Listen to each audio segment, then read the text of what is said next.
there's a window opening. Economic crisis and a constitutional crisis coming to a head. We're going to be going through some shit. Look at history and acknowledge that things like this can happen, things like this have happened, things like this are happening right now.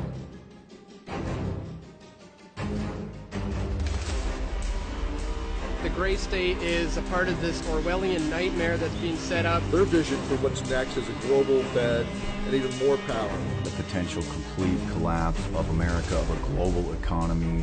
One world government. New world order. It's real. A lot of people are realizing it, and more people are going to have to. You are a slave. The system is failing us, and the bottom line is that something has to be done. This is an empire in decline. If we don't do something drastic to put the federal government in check, we're going to be doing things the hard way with a violent collapse.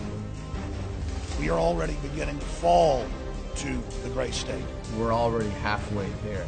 This is the path we're already on. Civil war is staring us in the face. Trends like the slow yielding of our quiet American towns to a choking array of federal surveillance grids, illegal police checkpoints, and literal foreign occupation. That is exactly the kind of abuse of power that led to the first American Revolution.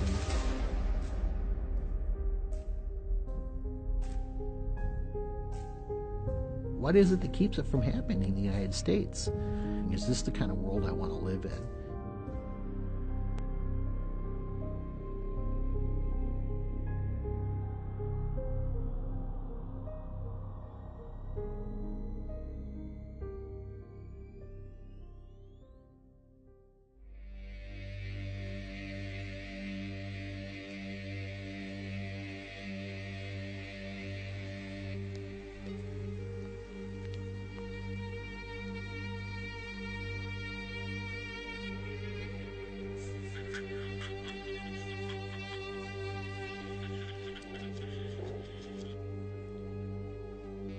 The Gray State is a symptom. The disease is statism. The morality that we expect ourselves to adhere to, the standards of behavior and conduct. Like when you were taught in kindergarten, don't hit and don't steal, it wasn't unless you're a cop or an IRS agent. You know, when you learned thou shalt not kill, it wasn't unless your dear leader gives you a gun and a badge and a one-way ticket to the other side of the world. Those were moral absolutes, but what we are doing now is institutionalizing them in government and creating this moral exception for people that have the socially granted monopoly on the initiation of force over a given geographical area by calling it government and pretending that it's good for us. The only thing that makes the government different from any other organization is the government has the ability to compel people to do things via force. You got to look at that whole idea that it's okay for us to do this, but not for you to do this. They want you to feel defeated, they want you to feel powerless, and that is how they basically get away with rape, theft, and murder.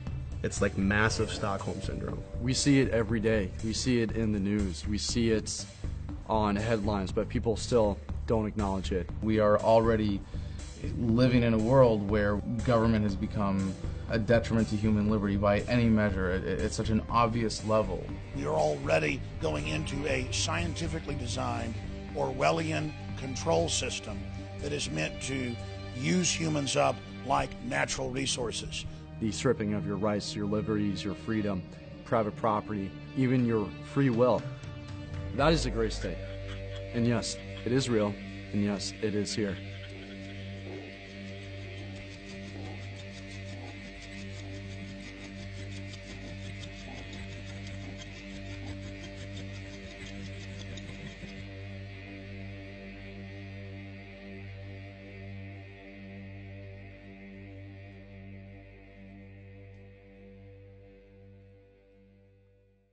Jewel Beat.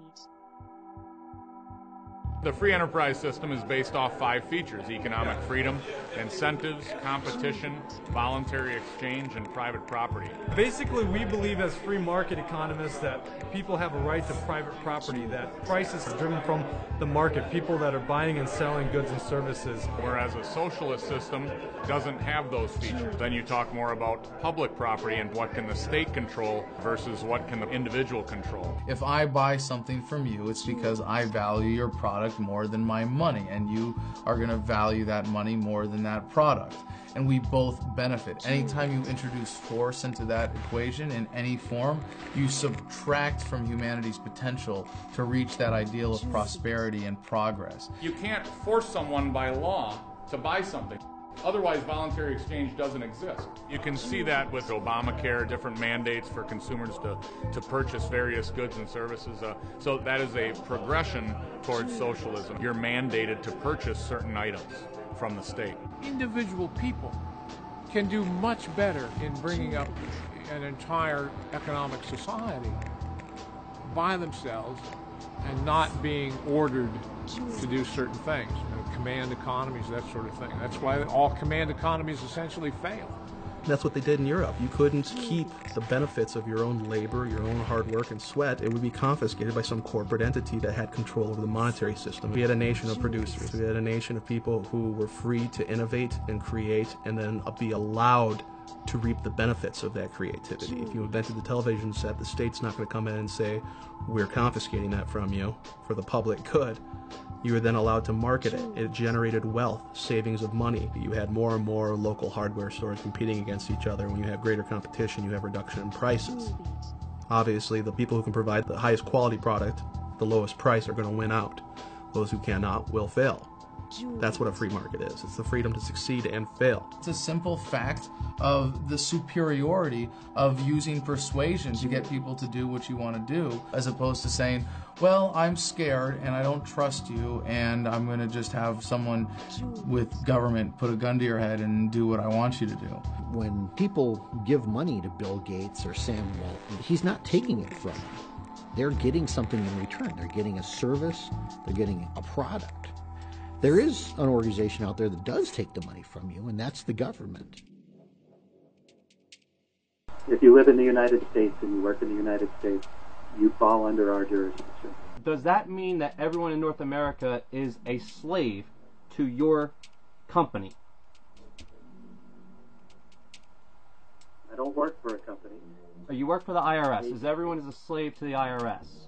I believe that I do have jurisdiction. I believe it is valid. I believe I do have those rights. Yes. Okay, but you can't, by your own admission, answer a question regarding evidence to actually prove that there's jurisdiction. Right. So you have faith. Answer those questions. So you have faith that you have jurisdiction. You don't have any actual evidence, and you're not qualified to determine if there is evidence to back that assertion up. Correct. Blind faith. That's really impressive when you're talking about other people's property and other people's lives. To have blind faith in a violent, aggressive system. You don't have a choice about whether or not you can do business with the government. If you don't want to use our services, that's fine, but you're still going to pay for those services. If you don't have kids, you're still going to pay for public school. If you're not sick, you're still going to pay for health care. And if you don't pay, we're going to send people with guns to take your money and take your house and take you. The feudal era, you had a feudal king or lord who would claim half of your crops in exchange for protection. And because the peasants didn't know any better, they could get away with that scam. Hey, give me $20 or I'll shoot you or I'll throw you in prison, which is, what taxes are. No one pays taxes because they want to. Taxes are collected at the barrel of a gun. All laws are enforced at the barrel of a gun. Now, the facade of statism has to include them throwing us a lot of bones. When a farmer will provide health care for his livestock in the same way that a government wants to keep the tax cows healthy and productive. They bribe us with our own money. They tax us, and then they take that money and they push it back out. What they hope we don't notice is they take that money from us in the first place. Without the income tax, America historically became the wealthiest country on earth because it goes back to the benefits of a savings-based economy where you're able to accumulate savings and you're not forced to turn it over to a governing authority to redistribute as it sees fit. If you have a business, you're supposed to file as your business expense, your business accounts, nonprofits, everything else. But you as an individual, there's no law stating that you have to file taxes on your income.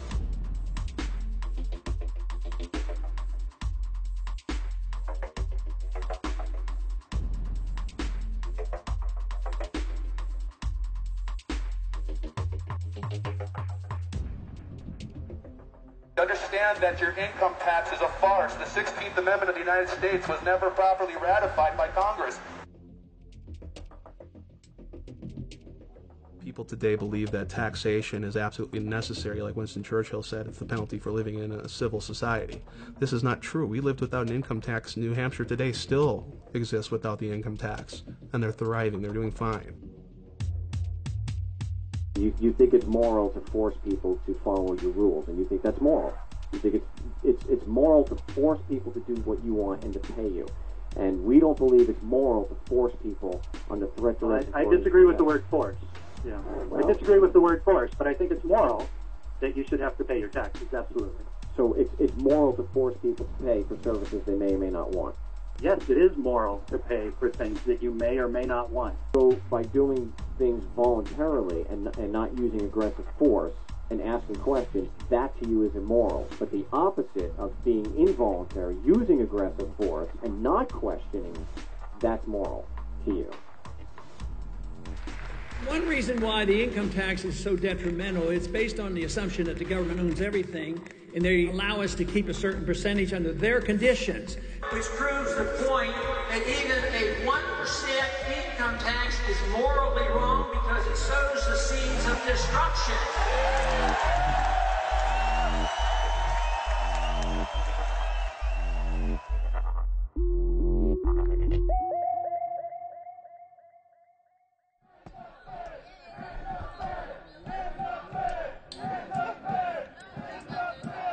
The gray state is a symptom of the step backwards of statism that we're experiencing right now. 2 steps forward, 1 step backwards is the course of human progress. And I can look back and say, well, we started the major step backward in 1913 that was the Federal Reserve. The Federal Reserve legislation was drafted on an island, really called Jekyll Island. All these bankers, the heads of J.P. Morgan and the other large banks at the time got together on this island, secretly drafted the legislation and all that stuff. I think that name is perfect, the creature from Jekyll Island. It's this creature. The Congress was on leave for Christmas, had a silent vote. Less than 10 votes. It actually got through. And all of a sudden, the Fed Board of Governors became the all-powerful entity. So what you did was you gave someone a monopoly, and then they brought that monopoly into D.C. No different than the IMF today, no different than all the corporations and all the guilds, all the unions that are coming to D.C. to seek their monopoly favors. So basically what it is that the Federal Reserve is 80% owned privately, but yet it prints our currency, depicts our interest rates, tells us how much commodity products are. There's nothing federal about the Federal Reserve. It's a private establishment owned and run by offshore banks. The Federal Reserve is a criminal organization. Did you people know that America doesn't even own its own money supply? It's within our Constitution to be able to print our own money. Congress should have control over it. The Federal Reserve took that away.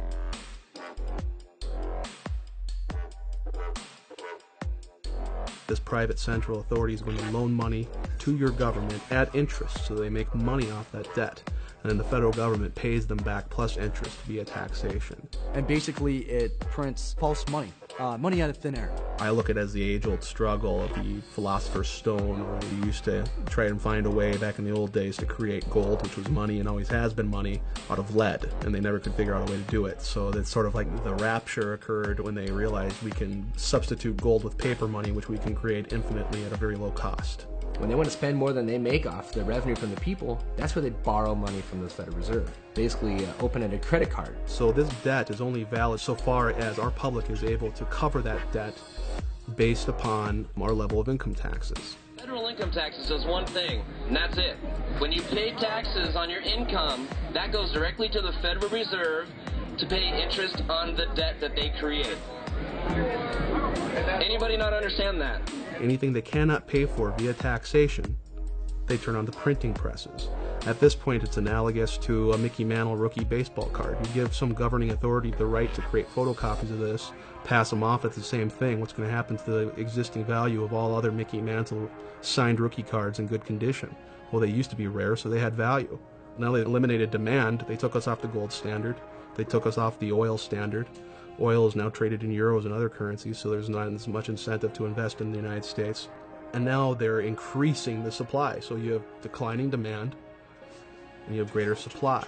Many a country has tried this in the past. It ends up badly. You can't just print money and say it's worth something. That's only going to work for so long. What gives our paper its value is its world reserve status. Every currency on earth is backed to some degree or some percentage by U.S. dollars. What used to give that value was that it was backed by something else of value. In our case, we had the highest gold reserves of any country on earth. We had an agreement under Bretton Woods with Saudi Arabia and OPEC, the oil and petroleum exporting nations of the world, that their oil would only be traded exclusively in U.S. dollars. Every other country on earth had to buy U.S. treasuries and convert their currency to U.S. dollars to get oil, which every economy needs to function, of course. That was the key to our prosperity in the early days. It's an illusion. It's a mass delusion to say that a Northern Ireland pound has intrinsic value. It's only valuable if somebody takes it. And if you go try to spend that down in London, 9 times out of 10, people say, I don't want that. That's not real money. That's not a British pound. It's a symbolic representation of an exchange medium. And that's the beauty of gold, silver, and other commodities. They don't lose their value. It just is what it is. It discourages moral hazard and unnecessary risk. If you couldn't afford it, you didn't buy it. This was not poverty. This was responsibility.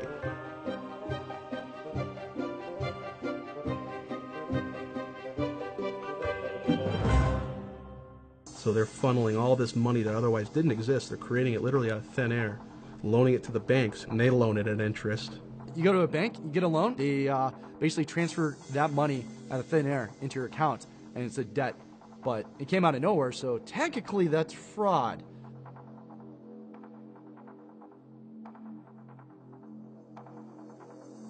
Since the 1970s, we did not have the ability to cover our debts via taxation. It's not popular to raise taxes. You're not going to vote for the politician who does that because that gets old. But we hate it when they stop spending. We like the free goodies. So that's why it is we're in such a deficit crisis and they spend so much money. It's popular to spend, it's unpopular to tax. So what do? We have the Federal Reserve paper it over. The problem is Congress, the federal bureaucracy, and the military bureaucracies. And remember what runs those things. Cash. When you fly into Ronald Reagan National Airport, as you're getting ready to land, if you look towards the Washington Monument, you will see this enormous mountain of cash. The problem with that mountain of cash is it's a magnet for all the wrong people. Everybody in the Beltway exists to get their hands on some of that cash. It essentially creates a situation in which everyone is for sale. Again, to go back to the Mayor Amschel Rothschild quote, who was founder of the Bank of England, granted control over a nation's currency. I care not who makes its laws. Now, they do not directly influence public opinion, the laws, or anything like that. They do so, however, indirectly, because they control the money, so they care not who makes the laws, because they can use that money, which they can create in perpetuity out of nothing, and give it to their preferred representatives in government and help shape the agenda. In every administration, there has been someone or multiple people associated to the Federal Reserve. Isn't that interesting? Why is that? People, when getting into office, can borrow money from the Federal Reserve directly for their political campaigns. They necessarily don't have to pay that money back out of their own savings or their own donations. They just leave that as national debt that the United States owes the Federal Reserve. And the Federal Reserve is happy to create that debt because every dollar created, they get more interest paid back to them. Once they've taken this money from the Federal Reserve, it's like selling your soul to the devil. You don't really have a choice in which bills you pass or which ones you vote no or yes for. Listen, there isn't much altruism when you're flooded with cash.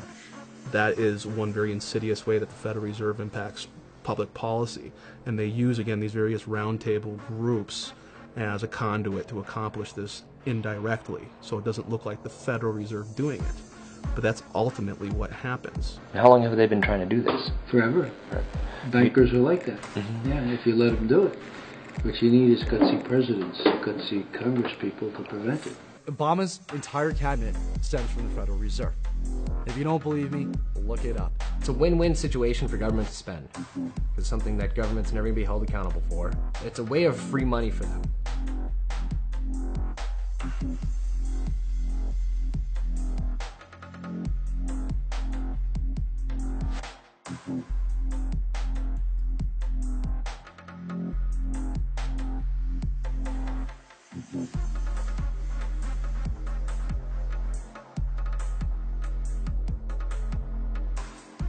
The elite use the banking and financial industries as a mode of control because either you're owned by them or you owe money to them. So either way, it's kind of like this leash of control around everybody. Today, if you create an invention, you're much less likely to run a company that employs people for very long, because you're going to have a very large bank or a very large corporate entity come in and simply buy your product. It essentially allows them to confiscate the creativity of you and I, of regular people. It allows them to not produce, to not achieve, to not create something of a great value that the public will demand and consume. They didn't have to do that themselves. All they had to do was control the monetary supply. And they can then buy up for pennies on the dollar, essentially, your creation, your innovation, and market it to the masses. And then they can siphon off millions in taxpayer dollars for having produced nothing.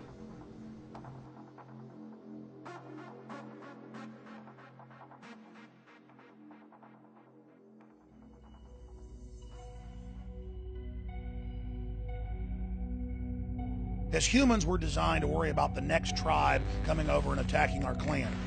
And men are designed to look out towards the horizon and see threats. But we only see military threats or criminal threats or thugs. We have not been designed to see corporate threats where global corporations get their people into government, then the traders in government create new systems and sign government authority over to that. The conspiracy is one of human nature. And the moneyed powers using that moneyed influence to appeal to people's own based instincts and their own self-centeredness. You have to ultimately, in a free market, assume the risks and responsibilities associated with the freedom, again, to succeed and the freedom to fail. We don't have that. What you have today is a corporatocracy. You can essentially fail and you don't have to worry because you're going to get bailed out by the taxpayer. That's not a free market. We don't have a free market.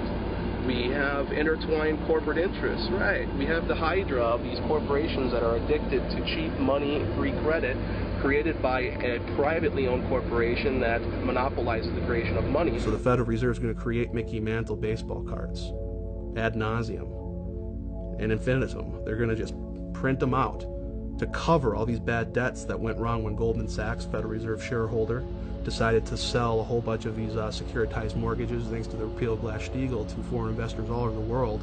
That went bad, and they knew would go bad. The fraud element comes in. They knew they were going to go bad. So the Federal Reserve creates moral hazard again for these large banks by saying, don't worry, we'll paper it over.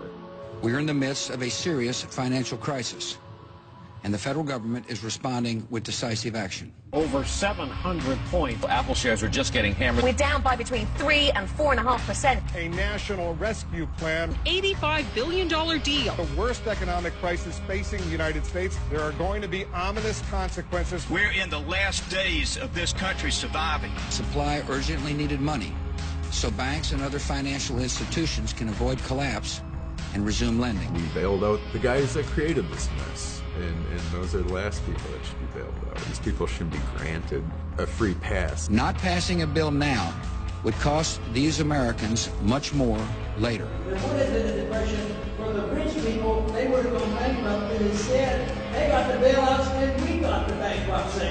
People accepted it. People were like, yes, good. Well, at least we had jobs. At least the banks are okay, because that's where our money goes. And every time they manufacture a depression in the marketplace, they receive a bailout. Smaller competitors do not, so they can buy up the assets, again, the things of tangible, actual value from the productive people in the economy, and they're confiscating it on pennies on the dollar, because when you're liquidating in a Chapter 11 bankruptcy situation, you're going to take whatever you can get. Then Goldman Sachs, JP Morgan, Bank of America can swoop in, take control of all those assets. They didn't produce anything. They didn't make anyone's life better, but they're rolling in the dough, aren't they? The primary problems here is that there's an absolute unification of money and power and government, and you need to try, for the sake of sanity and liberty, to try and prize those things apart, because at the moment they are one. Is this triangle: corruption leads to secrecy and incompetence. It just breeds all this, and they just want to keep everything quiet. In the Roman period, they used to talk about bread and circuses as entertainment for quote-unquote the mob. Let's increase prosperity and standard of living. Everybody gets to drive a better car. Everybody gets to live in a nicer home. And what we really want people to do is go to the mall and shop and be entertained. They've been very successful in turning the body of the American population into sedated consumers. Well, you can only sedate the consumer so long. When the consumer runs out of his ability to consume, when he suddenly wakes up and recognizes that what he thought he had, he doesn't, the money he thought he had is gone, the wealth he was promised is vanished, that's when the game is up.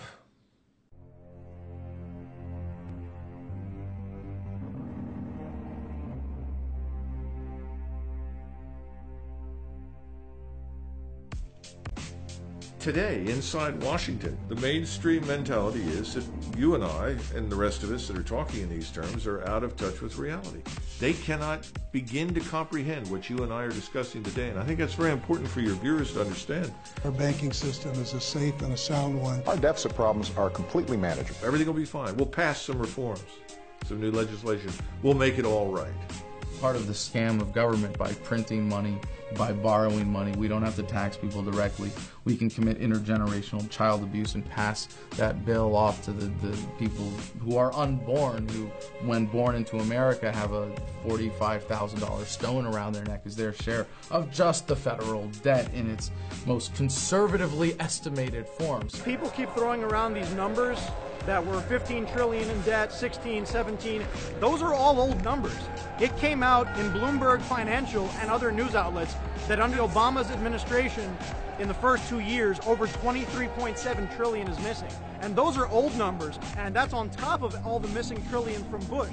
You had $1 million and you started counting one at a time. It would take you 11.5 days to get to 1 million. If you were going to count to 1 billion, it would take you 31.7 years. In 1 trillion seconds, it's 31,700 years. That's the difference between a million, a billion, and a trillion. So 1 million seconds ago, 11.5 days ago, 1 billion seconds ago, 1980, 1 trillion seconds ago, 29,688 BC. The way Bush has done it over the last 8 years is to take out a credit card from the Bank of China in the name of our children, driving up our national debt. Raising the debt ceiling, which has been done over 100 times, does not increase our debt. We have now seen our national debt go to the tune of $211 trillion if you consider all the government guarantees to workers for their retirements and their pensions, etc. We're at a point now where if you were to tax the American public to the tune of 100% of their income for the next 20 years, you wouldn't put a dent in the interest. And we see the economy falling apart. And before, people said, you know, I can't really believe that this is all by design. How do just tens of trillions of dollars go missing, and then Ben Bernanke, the Fed chairman, just laughs at congressmen and senators when they ask him, hey, where's the missing trillions? Some of the heads who were in charge of the accounting said, we just don't know where it went. When everybody's struggling in this economy, Ben Bernanke's out celebrating at this huge gala event with all these rich, elite, powerful people, and meanwhile there's children starving. What'd you do at the 2008 Bilderberg meeting? I'm not doing any press today. For people in high office and high places, there is no accountability. And they like that. And it's a wonderful situation to be in. Never having to answer for what you've done. If the government deliberately devalues and destroys the valuable currency, it will destroy the middle class, and the wealth will gravitate to the wealthy. So when you print money, you literally expand the gap between rich and poor. We are in debt, our kids are in debt, our grandchildren are in debt. It is time to stop. When the United States defaults on its debt, which it will, to the Federal Reserve. It's not a question if, it's a question when. Each citizen has been placed on collateral, which is a Social Security number. So that means when it defaults on the debt, it's going to go to its collateral, which is you and me. So first of all, when you're born, you're enslaved. Look at your identifications. Your name is all in capitals. It means you're a corporation. That's your serial number. That's your ticket number. Everybody's given one of these when you were born. Okay? That's your PIN number, meaning that you're going to pay interest to the Federal Reserve System, you know, as you grow up and get older, because the Federal Reserve borrows against us as debtors. This, proven the fact that you're a number. Politicians in the New World Order. Who's the one to blame when your yours was the quarter? Beggars, politicians of the middle. And if I recall, back in 2009, I think it was, they said that people with incomes are a threat to their agenda. It seems to me that they want to make sure that the people don't have any money to fight back, just even the little crumbs. We have pulled this economy back from the brink. There is no recovery. Everyone is going to feel this, even if they're not feeling it now. Well, the thing that my baseball coach as a child taught me the most is that in life you are going to lose. We can't have a society of winners. There's not that many college students in the world, right? I get up and I work every day for family and generations after me. I just don't know what their lives are going to be like. You know, that's my biggest fear, is what are we all going to pay for 50 years from now. Our deficits are to such a degree that when you cannot cover it via taxation, no one's willing to loan you money anymore. And that's what we've been doing. We've been borrowing our way to financial prosperity from foreign central banks. And they won't lend to us anymore because they know mathematically we cannot pay it back via taxation. Bottom line, that's what this is about. They're just creating money, they're devaluing it, and there's no alternative. The direction we're going in right now is debt and dependency. You understand the principles of the debt super cycle. And eventually that super cycle comes to an end because you can only print and borrow so much money. You've seen the dot-com bubble, you've seen the housing bubble, and if you understand the Austrian school, we're already building that next bubble. The U.S. Treasury bond is the largest bubble out there, bigger than the credit card and the education bubble. It's several times bigger, and they're going to discover this unfortunate fact very painfully. And what happens then in times of economic crises is you go back to the world reserve currency, you buy up U.S. Treasury bills because it's a store of value. What's happening today is you're seeing that panicked flight to safety into the U.S. dollar. The dollar is not going up in value. It's still very gradually going down in value. All it's going to take for us to crumble financially is for the world leaders to drop the dollar. They can dump that on our market at any time. Create overnight hyperinflation. It means all commerce shuts down. Well, if you know that in 6 months your dollars are going to lose 20% of the value, you're not going to hold on to them and save them, which is what we depend upon. You're sure as hell not going to back your currency by them. You're going to buy shit up while the buying's good. You see it now. You got China out buying up infrastructure all over the United States, Russia doing the same thing. So they're taking these worthless U.S. dollars and they're buying up this country. And then there'll be a flight to safety in commodities, gold, silver, etc., to save what you have left. So essentially, at some point, all of the world's banks are going to dump dollars, and those dollars are going to start chasing goods and services. And as the means of production becomes more and more handicapped by government intervention, more and more regulation, less people are going to invest, the whole thing falls apart. Now, look at the news. You see this is happening right now. The smartest minds in the world are saying these bonds are cooked. We've had it. The rally is over. The long-awaited bond apocalypse is happening, and I think it is happening in the next month, 2 months, 3 months. It's happening now. So, what is real wealth? Is it in a paper currency again? No, that's just paper. It's kindling, it's something to write on, it's something to wipe your backside with. What does that paper get you? Goods and services. What does a bank confiscate? Do they come after your paper? No, they come after your house. They come after your cars. They come after the actual goods and services that had the value to begin with. And that's why everyone who's inside the Beltway is so desperate to convince everyone it won't happen. Because there is no way to avoid it anymore. The economy is going to be okay. Keep them working because you don't want to create pandemonium. If you start getting the people too scared about what's going on and start fearing the government, then they're going to have a revolution. They can't have that. They want to keep it on the tipping point where they have control. They're going to use our own money to enslave us and collapse the monetary system at the same time because, again, every currency on earth is backed by U.S. dollars. If there's nothing to replace it, you only have chaos.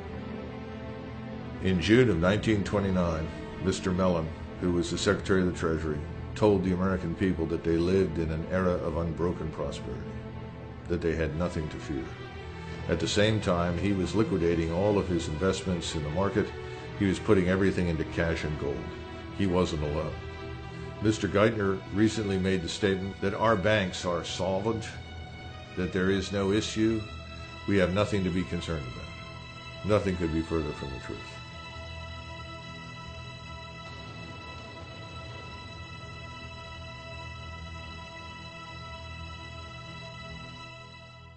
Jewelbeat.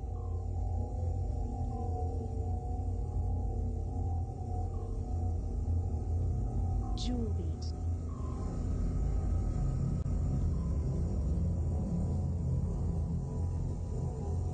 The whole idea about conditioning the kids is the idea of creating a new generation that thinks differently than the previous generation. Teaching the kids that they should think a certain way, or they should feel a certain way, or they should vote a certain way. Jewelbeat.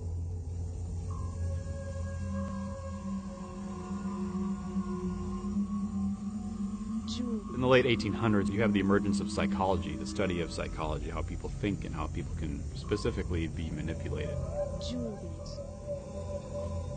If you're familiar with the psychology of B.F. Skinner, what he would have you believe is that human beings are not creatures of introspection. They're not creatures of internal cognition. They have no soul, they have no thought processes, they have no free will.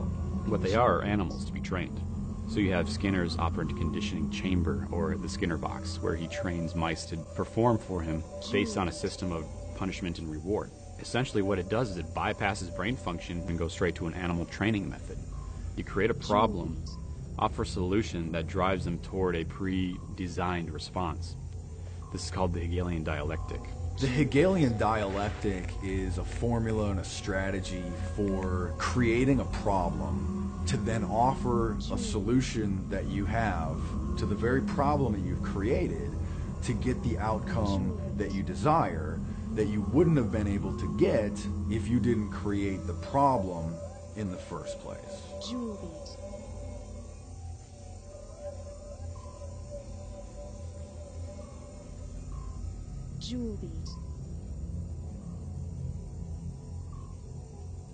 The Hegelian social theory was adopted by Lenin, by Marx, and it was applied politically in the form of communism and socialism. The German psychologist Wilhelm Wundt, he is the first one to apply it to education. For 85% of the American population, what is school supposed to do? Provide a path to employment and good citizenship.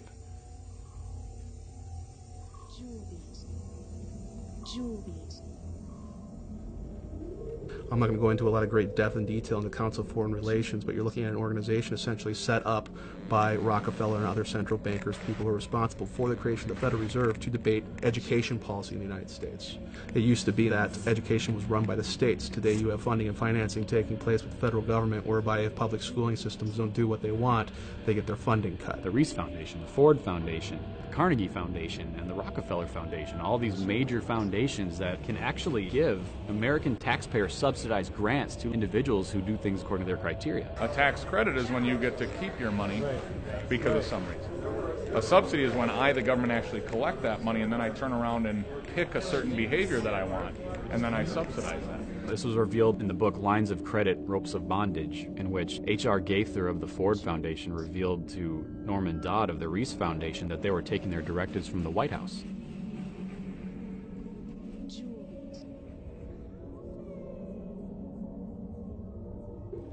The American education system is a combination of Hegelian social theory and experimental psychology. They destroy things like competition between students, because if they tell you there's no competition, there's no reason to exceed. There's no reason to excel. There's no incentive for upward mobility. There's animal training for the workforce. So you have to attack the families. You have to say parents aren't fit to be parents. So the state has to come in and control that. And then you have to control what the children are eating, what they're being fed, what they're being taught, what they're watching. Because you have to begin to set up the generation gaps. And that's the whole idea behind working with the kids and dealing with our kids, this concept of in loco parentis, that the school is the parents when the parents are not there. Most people are too busy working the 9 to 5, and now that 9 to 5 is turning into 9 to 9 to be able to just survive, crippling the amount of time we have to transfer knowledge and information to our children, our young. So by making sure both parents are away from the children at work, they can guarantee that the social environment of school, preschool, daycare is going to be able to give the children the knowledge that they want to. And what you have is the degradation of the individual, you have the promotion of the state, and you have the elimination of the middle class. Now, under this operant conditioning from Skinner, and under a system of reward and punishment, the only thing you learn is how not to get punished and how to achieve your reward. You're not going to come away from this system thinking, I'm going to stand up for something because it's right. You're going to do it because there's either reward or consequence involved. They're being trained to enter the workforce as a valueless cog in the state.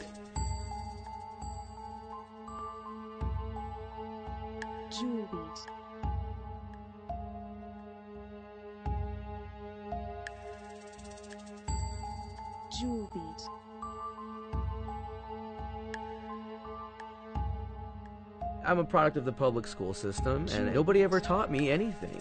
I mean, I think we read the Declaration of Independence in the 5th grade, possibly. But I think the school systems are designed to keep people uninformed and to not understand the scope of their rights and where they come from. I think the powers that be would ultimately love everyone to believe that their rights come from the state. It takes about 20 years for this sort of system of thought to instill itself in a generation, unchecked by traditional values. What you see is the same system employed by Stalin. And basically this is being done in America right now.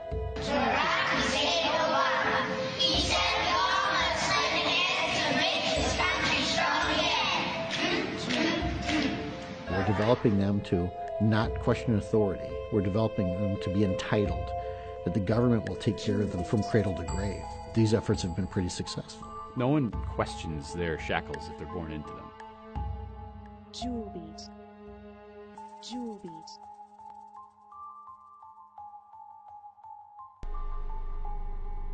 We have whole generations of kids that are being raised to not think like free people, to think like slaves, to think like they don't have self-determination. The state's goal is to get your children to turn against you in the name of the state, and that's where we are shifting now. We are shifting from an individualistic paradigm to groupthink. They want to be led. They want to be sheep. They want to be part of the masses. Critical reasoning, critical thought, individualism. I mean, those are huge concepts. I mean, they're universal concepts, but to be able to control the masses, you have to get rid of that. Because if you don't, you can't control those people. It's the alleviation of personal responsibility because the experts are in control. Let them handle it.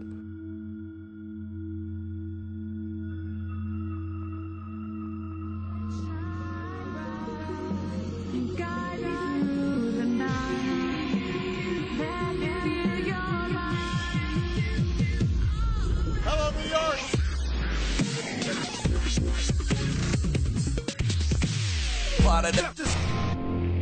I love USA! USA! Political parties shouldn't exist. We ought to be voting for a candidate based upon principles, character, things like that. It keeps us from being able to fight over party lines. You look today, you have party platforms. These are things that we all have to agree on. And if not, you are not a part of this party. Well, look at Ron Paul right now. He's against taxation. Well, a lot of people in the GOP, we like that.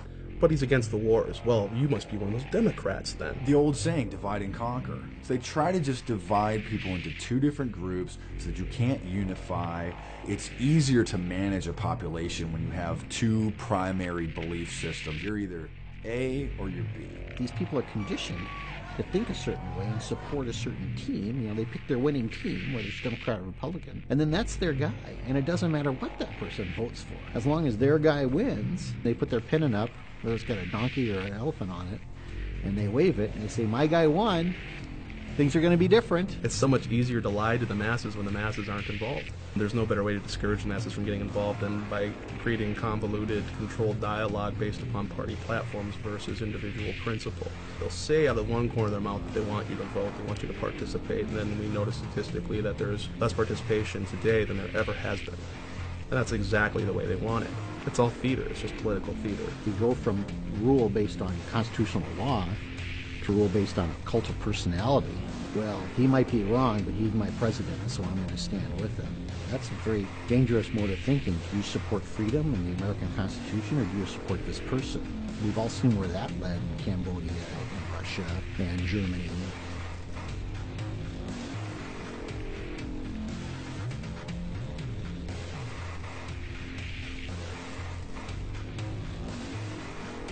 Bush and Cheney, everybody's got to obey the laws, including the president and vice president. Vote for Democrats. Obama, yeah. Woo! I'm sure if you ask the average Obama supporter if they have good intentions or not, they're going to say, of course. The path to hell is paved with good intentions. You know, Obama's just as bad as the rest of them. Why do you say that? What's he done? He's one of the most war-hungry presidents we've ever seen. He has not fulfilled any of his policies that he promised at all. The economy is still tanked. The taxes are still high. I'll make our government open and transparent. One of my priorities as president is opening up the White House to the American people. That White House tour will be canceled till further notice. I intend to close Guantanamo, and I will follow through on that. We will bring an end to this war. I will be held accountable. These are bills that Congress ran up. You will not see your taxes increase one single time.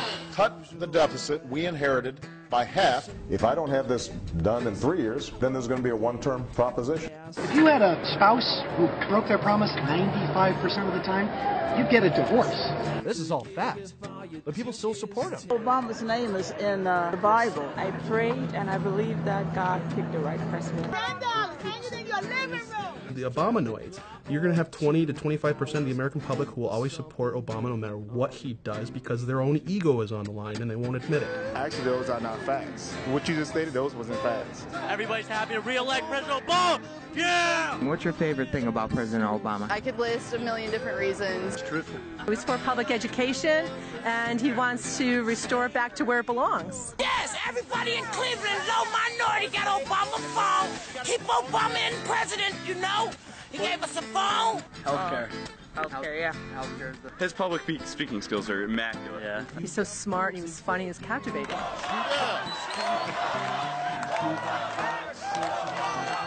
He understands where we come from as individuals. He's definitely for the people. Obama is my boy, man. He just knows what to do. Love Obama.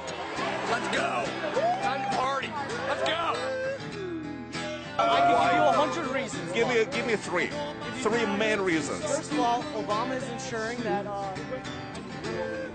And the American people have been complacent over the last several decades. They've enjoyed unparalleled prosperity. And let's face it, the average American on the street, he's not interested in what's happening in Kuwait. He could care less about Libya or something else.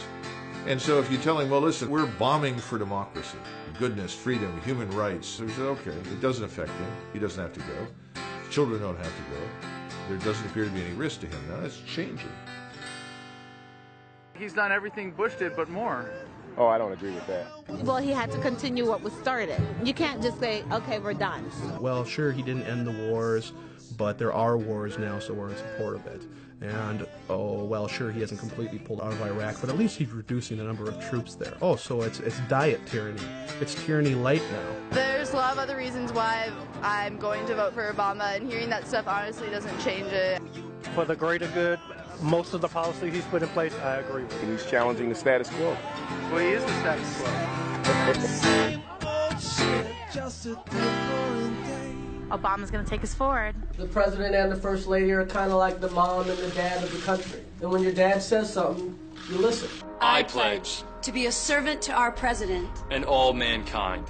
Because together we can, together we are, and I know people who have destroyed relationships with their families when they realize that their neocon uncle and their liberal cousin weren't just well-intentioned, that they were creating a justification for coercive government and ideology, that they were externalizing their own desires to control others, and that was reflected in those relationships. It always is. I mean, no evil person or evil group of people are ever acknowledging that what they're doing is evil. I want nonviolence. Yes, I want so universal do I. nonviolence. No, you don't. You're an Obama supporter. Do you think he wants to go kill people with drone strikes? Well, then that's why what he wants to do? He orders it done, so I would assume. All right, so. you're out of your mind. People are aware of the truth. People choose not to accept the truth.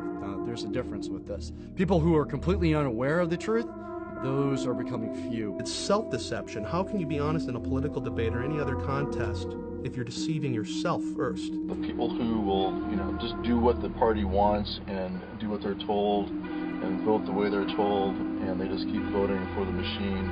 After a certain point, there's no more deniability. They can't say, oh, I didn't know, or I didn't understand.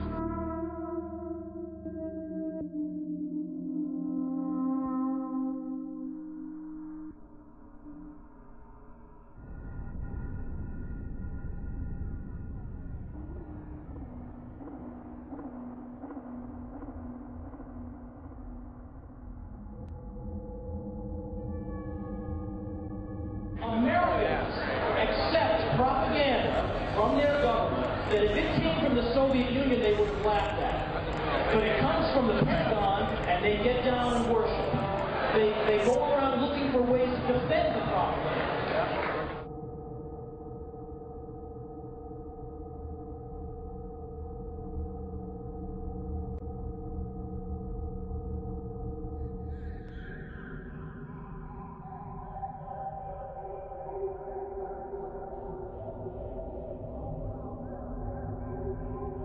You can find people all over that will say that we should end the war, but they have a lot of trouble saying that when they meet a soldier. It was actually my older brother who talked me out of joining. We had a lot of conversations about the bravado of the current U.S. military forces, the the attitude. If you ever go into the military, it's definitely about psychological conditioning. It's the idea that when life and death is on the line, you cannot afford to believe anything but the fact that you are the biggest, baddest force on the face of the earth.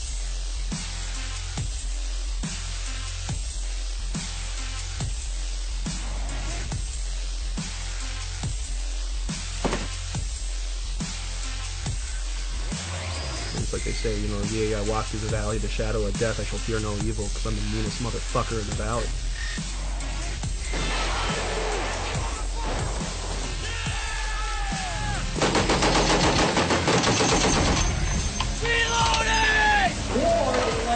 Video game that I can watch on my TV. And isn't it cool to see all the U.S. flags all over the foreign country, showing how the occupation is proceeding? They want you to believe that patriotism means that you support everything the government wants. If you don't support it, you don't support the troops.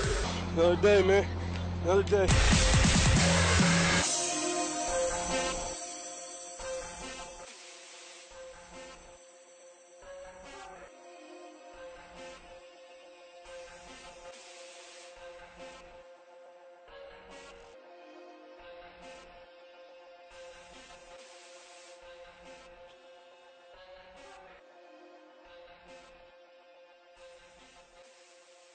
So we condition them, and we convince them that their cause is just, and that their enemy is subhuman and not worthy of living.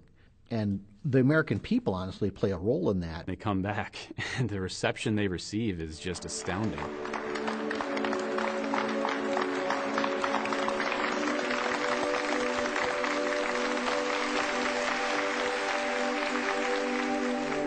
Brave soldiers that come from a combat zone defending our freedoms. Let's give them a round of applause. Who wouldn't buy into that, really? Thank you for serving our country, and God bless you. USAA auto insurance is often handed down from generation to generation. I'm given tax breaks for being a veteran. I'm given discounts on my car insurance. I can go to the commissary, you know, tax-free groceries. I get all the benefits I could ever want in the military. Why would I question that?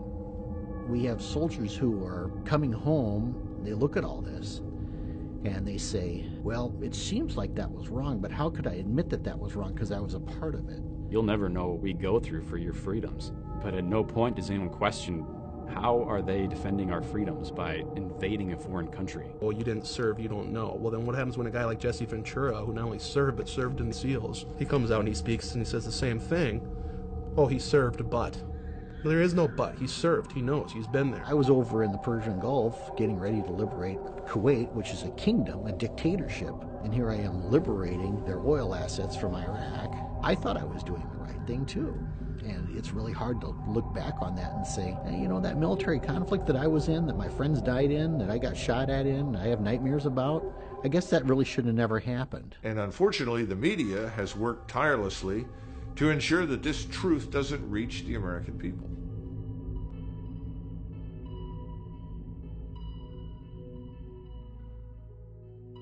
In the past, we had the media to watch the government and keep them in line and ask the tough questions. You all remember those clips in the old days, the black and white, and you'd see the news guys with the fedoras, yeah. They'd always go up and they'd be in people's face with the big flash bulbs, you know, Senator, this happened. You'd always hear, you know, politicians being held accountable and they're always being asked questions, and you don't see that anymore. Leaders have found a way to cull the masses into their own ideal sets. And whether that's through bread and circus, such as the Roman Empire, or today through the mainstream media, they get to decide that, yes, you're going to be obsessed with American Idol for over a decade, and when that starts to wane, you know, we'll come up with Dancing with the Stars, and let's really be concerned about who wins the Super Bowl. 3 keys to power are banking, the media, and politics. If you own the banks, you can buy the media, you can buy the politicians. If you own the media, you can control what people see, what people think, you can largely shape the culture, you can create and shape people's fears, people's desires, the perceptions that they have of events. In high definition. Piers Morgan, live. This is an ABC News. In 1975, there was a Senate investigation committee called the Church Hearings, which actually uncovered that the CIA was paying under the table mainstream media outlets $250 million a year to act as gatekeepers and propagandists. In today's terms, that's $1 billion a year. Of course, they say they don't do that anymore, but it's foolish to think that they don't. Why do you think the top story is the top story on all major networks? Carl Cameron, you know, he'll tell you straight up, I can't answer anything unless it comes from my editors. I can't unless I've got it approved from media relations. I can only talk in front of my own camera. Geraldo, what do you talk about Building 7? Talk about Building 7, help educate the public. If you get video of Sarah Palin or get a soundbite from her, bring that back to us. You can hold the Ron Paul stuff. We single out something that the media likes to talk about, such as the Trayvon Martin issue. Could have been me. But we don't talk about the much more serious events that are already well underway. When was the last time you saw images of caskets coming out of airplanes? You never do. So that's never in the mind frame. It's this happened now, Paris Hilton fucked somebody else. Let's spend 2 weeks on that. You can't say that this isn't newsworthy. Obviously, there is a blackout in effect. The mainstream media, though, wants to stay in business. And if they suddenly discover that the people listening to them don't want that message, they're not interested in listening to it, they'll change their tune. A lot of them are doing solid investigative journalism. Watergate, people were held accountable. People were fired. People were demoted. People were dealt with. There were prison sentences handed out. At least there was the illusion of some kind of accountability back then. The Obama administration was caught red-handed supplying weapons to the Mexican cartel. Why? Because the CIA wants a certain cartel wiped out, protecting their own drug interests. What happened? Nothing. The American citizenry now, like you've said, Fast and the Furious, they've done a great job. We just don't give a shit. First of all, I think that they shouldn't give us too much information, because anything that you and I can watch on television, our enemies can watch. Really, it's better to not say too much. Don't worry about it. You know, go back to sleep. It's amazing. The mainstream media can actually do its job, and it doesn't matter. The American public is now in a state of apathy, almost a state of numbness. And that's what I see, is like this is an entire country of people who are turning against the truth.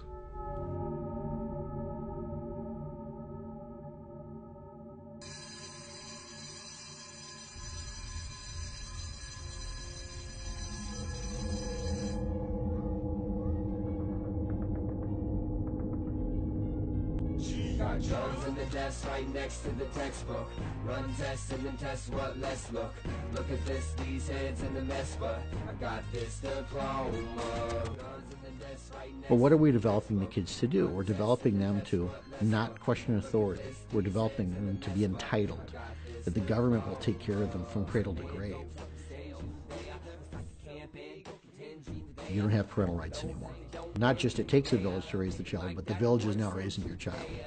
When we condition the kids, what do we condition the kids to do? You know, we tell them always share, always work in teams. See that table over there? We have 6 people sitting around. We always put 4 toys there. Not 6, but 4 toys. Because these kids have to learn how to share. And that's a good lesson on some level. But what we don't teach the kids is that it's okay to keep the fruits of your labor. It's okay to work hard and earn and benefit from that.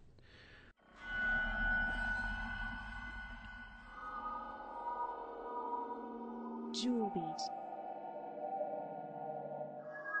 The thing about wealth is not a zero-sum game.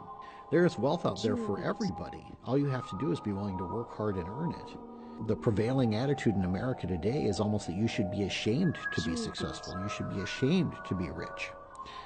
And that if you are rich, the assumption is that you got rich by taking from somebody else. You will not find your justice in capitalism. You will not find your justice in the colonial government of the United States. You will find justice when the institutions of capitalism and colonialism are destroyed and they are replaced by sustainable ways of being that nurture and protect all life. Mike, you here with this Occupy movement? Yeah. What are they doing? They're chilling.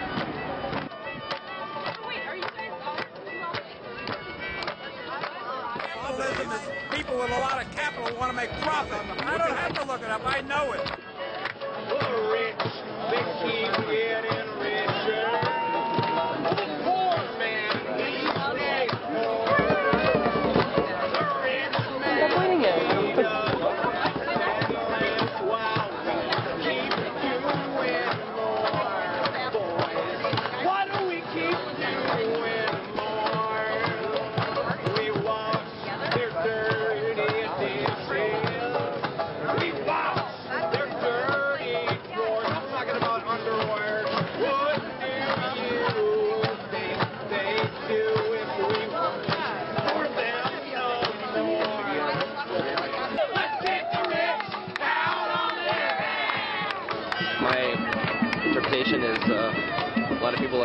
had some hard bumps in life that want things to be free, more entitlements.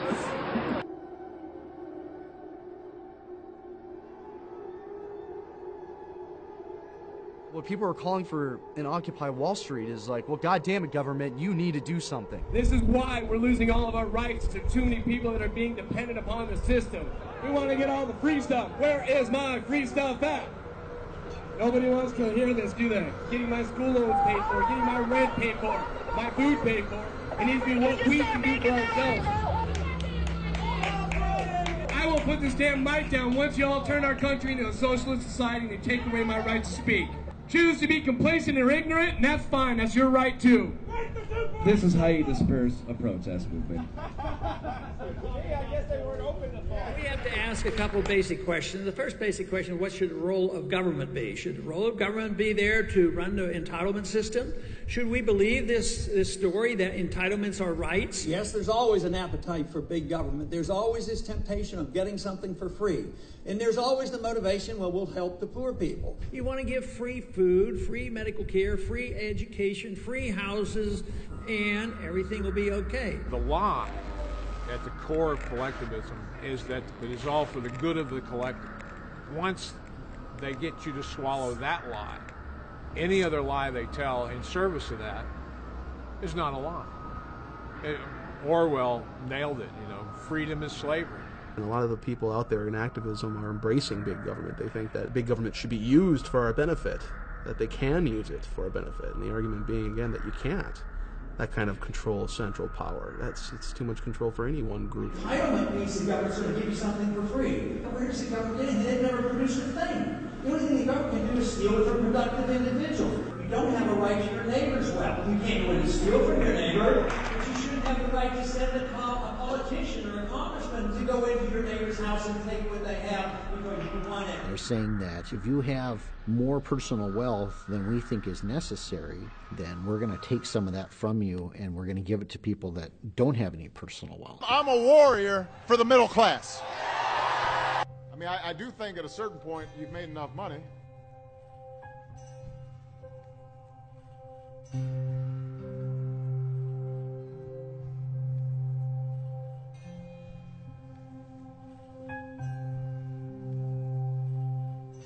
Those who grab the moral high ground and say that we're going to take care of the poor, what do? Welfareism and inflationism and socialism, they produce the poor. It's not in the best interest of the people that run welfare programs to get people off welfare. Their funding is based on the number of clients that they have. Well, if they get a client off welfare, they get a client a job, then they lose that client, they lose that client's money. Because you've got to remember, it's a skimming game. For every dollar that it goes to a person on welfare, $10 is used to support that system.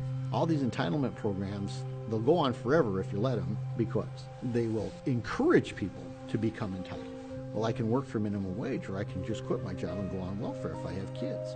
Welfare is a better deal because I still get the money and I don't have to work. War on poverty? Are you kidding me? 47 years ago. And now we have 47 million Americans on food stamps in this country.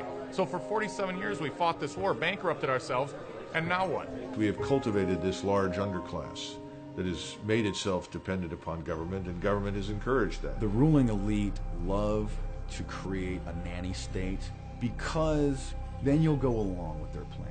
You're not going to bite the hand that feeds you. And then the people who are getting the entitlement, well, what are they going to do? Well, they're going to vote for the people that continue the entitlement. We're saying to these people, well, you can't support yourself, so we'll just support you. But no, you got to support us when the time comes. We have historically been a bottom-up society. We're not a top-down society.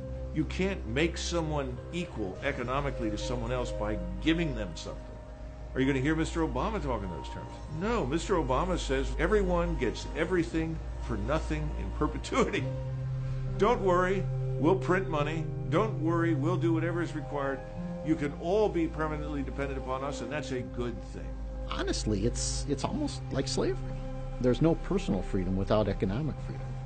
If you don't have the means to earn money to support yourself, then you're going to be dependent on the government for food, for clothing, for shelter, for everything you need to stay alive.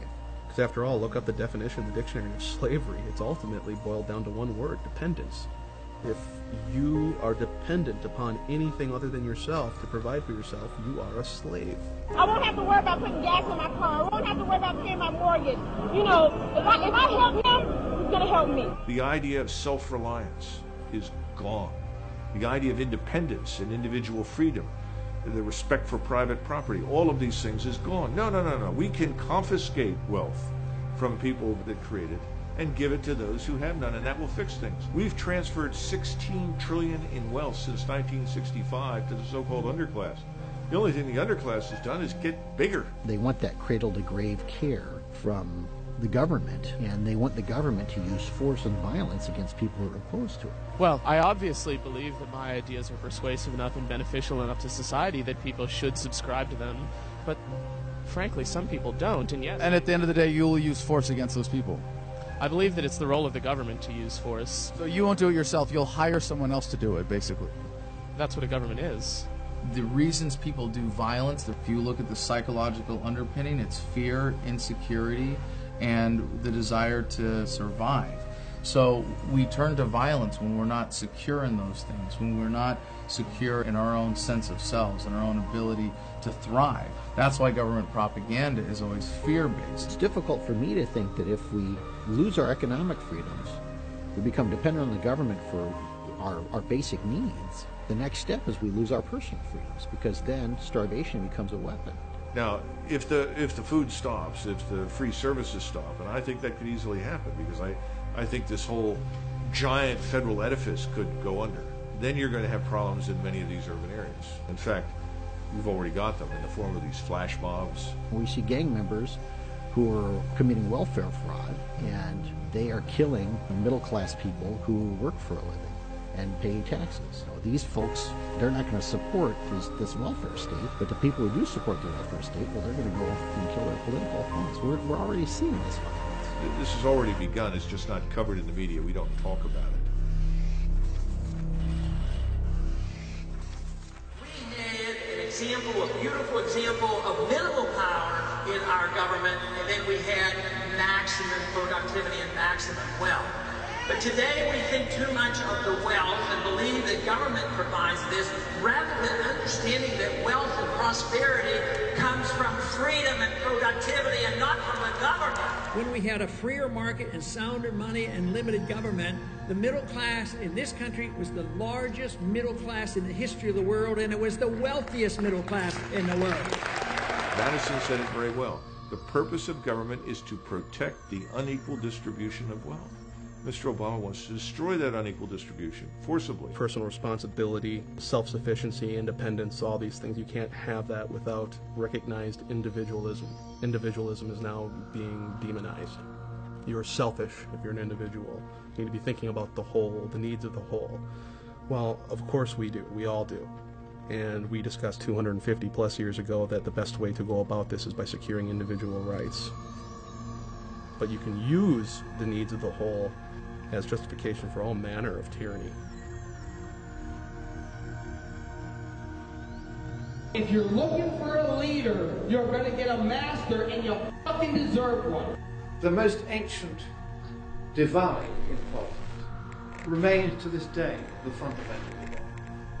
The legalists, as they were called, and they were chiefly the people in the governing class, just as they are today, and we would call them totalitarians, who believe that every aspect of our lives should be dictated and ruled and pushed around by government.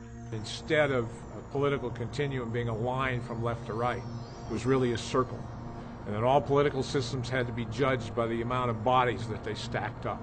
At the bottom of the circle, cheek by jowl, was communism, Nazism. Moving up the scale, you had socialism, fascism, all of the various collectivisms that subordinate the individual. And at the top was the constitutional republic of the United States. Free men, free markets, rule of law, ordered liberty. What the Chinese used to call the Confucians, the libertarians, the live and let live brigade, the free marketeers, the small government men, the small tax. Us. This is a country of individuals. What sets us apart from Western Europe around the time of the founding of this nation is that you already had socialism already in Europe. It just had different names. You know, whether you call it socialism, communism, monarchy, the end result is the same. A small oligarchy of people are in control. 90+% of the masses are out of control. Our country is hijacked by a bunch of cretins and draconian legislatures who have grown complacent and comfortable as they receive from us the best health care in the world for free, six-figure salaries, the best business connections that corruption can buy. And our government's supposed to be, well, first of all, transparent, but also should be doing our will. They're just our representatives. They don't respect the Constitution, nor do they respect the will of the people, nor do they respect, you know, the principle of the sovereigns, knowing what they're doing. So they presume that they're somehow, you know, the appointed elite. They believe they were born with spurs on their feet, and the rest of us were born with saddles on our backs to be ridden. This is the attitude they have. It's really kind of modern royalty. It's perfectly expressed in, you know, we are the board. You will surrender to us. They presume up front that they have the right to direct you because of this larger idea that, oh, by the way, only serves their interest. That's the big lie of collectivism, because it isn't even about collective. It's about personal power of the people who direct the collective. They hate the idea that ordinary smelly people should be allowed to have a say, when government should, in their view, be in the hands of the great and the good who deserve to exercise it. A new aristocracy of blackguards.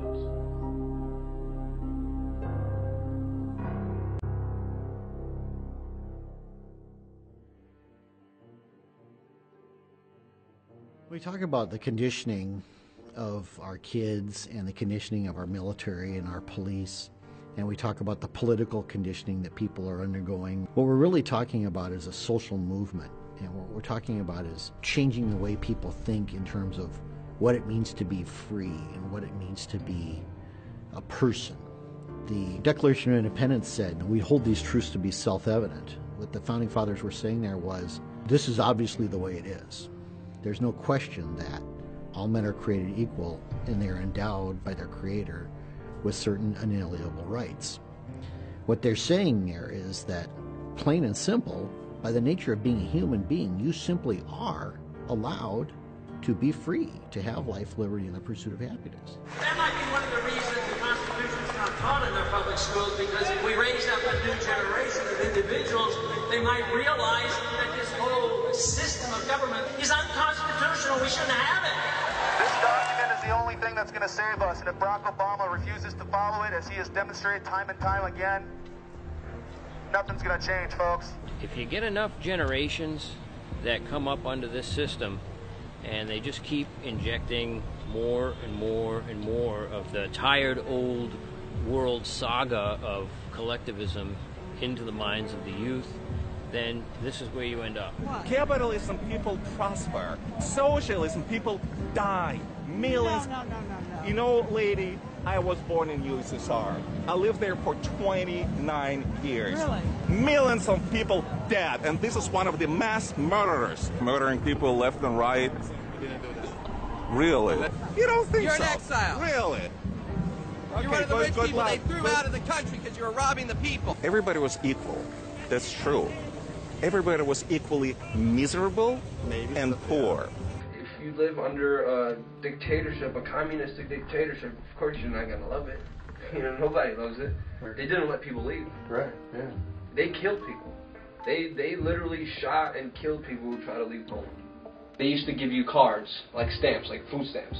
And you used to go in the store and you had no choice of what to buy. And they always tell me, you know, you're spoiled. You get all these gifts for Christmas. Right. For Christmas, we got meat. They would grow wheat, they'd grow corn, and then they would turn it all into the collective, and they expected to get something back. Well, the quotas were too high. They didn't get anything back. So you literally had people growing their own food, turning over to the government, and then starving to death. You have rationing of food in any controlled economy. They reduced the people to utter dependency, and that's how the Soviet Union had their way with people for decades. And people died. Thousands of people died. Well, my dad, put his whole life on the line to come here because he saw it as a beacon of freedom. He saw it the complete opposite of what he was living under in Poland. That was his major goal, is to get away where I could have an opportunity to live my life in freedom and not be ruled by, you know, the elites.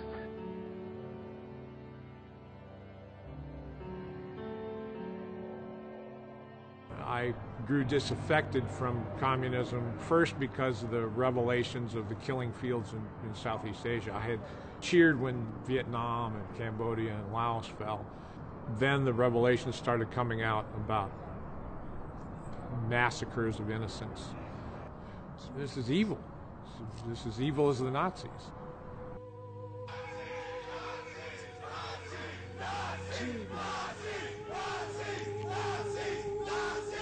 It's really hard for people to fathom those numbers when you're talking about Stalin 60 million, Mao, you're talking what, 40 million, you're talking about Hitler 6 million. The individual matters not a thing. That's why they define peace as the silence, imprisonment, or death of their enemies. To believe anything else is to deny a reading of human history.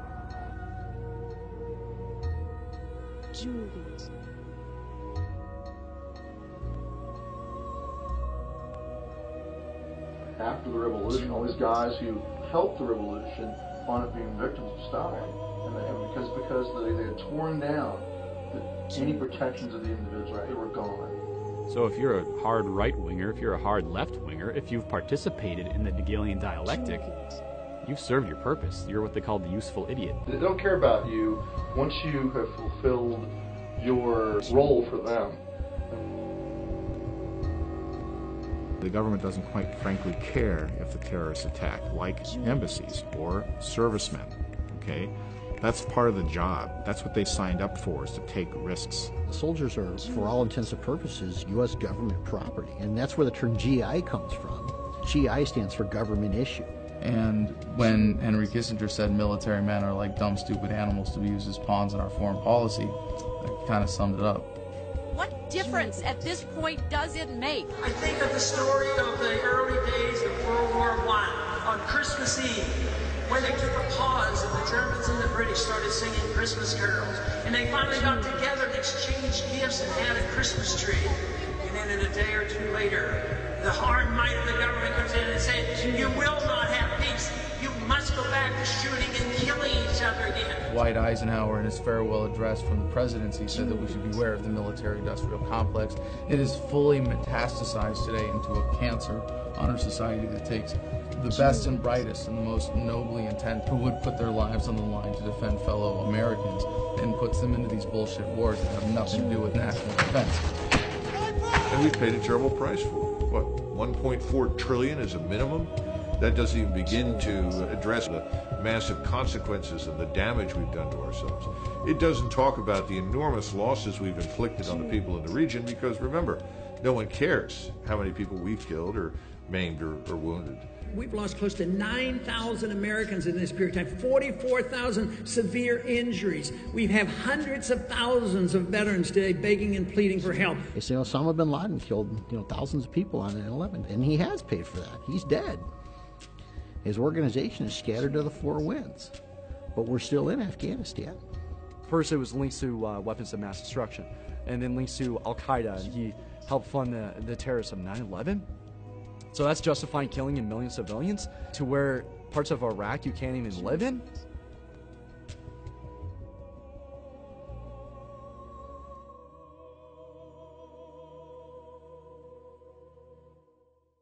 And while this is all going on, we're conditioning them that this is right. We're conditioning them this is what they have to do, that their cause is just. As a result of this work, the world is more stable than it was 5 years ago. Apparently it's morally okay to launch a war on the most absurd, transparent pretext, kill maybe 1 million people, displace 4 million people, and this is mainstream. That's a mainstream position. People forget that when you hear these numbers, you can't possibly conceive that millions have been killed in the war in Iraq, for example, because we're such a compassionate military force. People forgetting that the statistics don't always account for the birth defects and miscarriages. Depleted uranium is essentially an industrial waste byproduct, and what better way to make money of something you don't have to worry about spending money on disposing of safely, right, than to turn it into a weapon. This is a very dense material, a very dense compound, great for anti-armor. Problem is, it leaves thousands of years worth of radioactivity behind, and if you look at children that are being born in Iraqi Kurdistan in particular, where they use a lot of depleted uranium, but they're using a lot everywhere anyway, you've got massive deformities, gigantism, and other things. Higher rates of cancer, leukemia, and infant mortality were found here than in Hiroshima and Nagasaki. These babies are doomed to die. These are untold thousands, if not millions, of lives that are being killed even before they're born. Those are the true costs of modern warfare. Depleted uranium is also a violation of the Geneva Convention and various other treaties that have been agreed upon by the United States and other Western powers with respect to chemical and biological weapons. Hell, we're in Iraq for WMDs, and we're using WMDs against these people. You don't hear about our weapons of mass destruction, do you? You know who pays for that? You do. Your taxpayer dollars. You're the one who pays for that, so I hope you feel good about that. Dear any American who thinks this Boston massacre is a big deal, but never protested a war, go fuck yourself.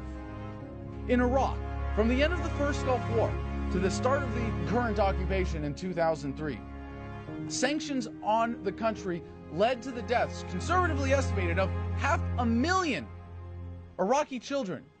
That's like 45 Boston massacres per day in Iraq for a decade. One every half hour. And they're not being blown up in explosions. No, these are the ones dying slowly, painfully, starving to death. Did you cry over that? Did you protest? Did you do anything to voice any opposition to what Madeleine Albright, then Secretary of State, called acceptable collateral damage? You can't say that you are a Christian, that you believe in the sanctity of all life, and go bombing people into the Stone Age and taking their shit.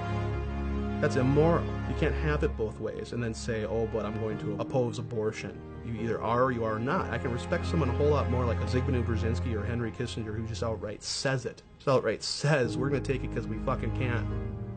And if you oppose that, try and stop us. At least we know where they stand. But with the common American, you want to have it both ways. We are dropping bombs on crowded cities at night where old people and children are sleeping. And we're watching it on CNN.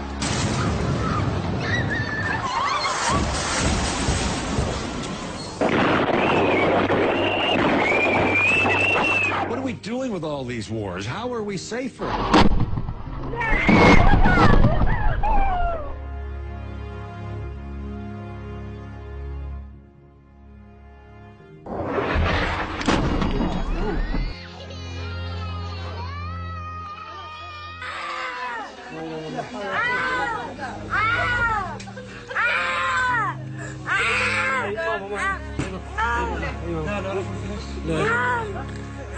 This is a product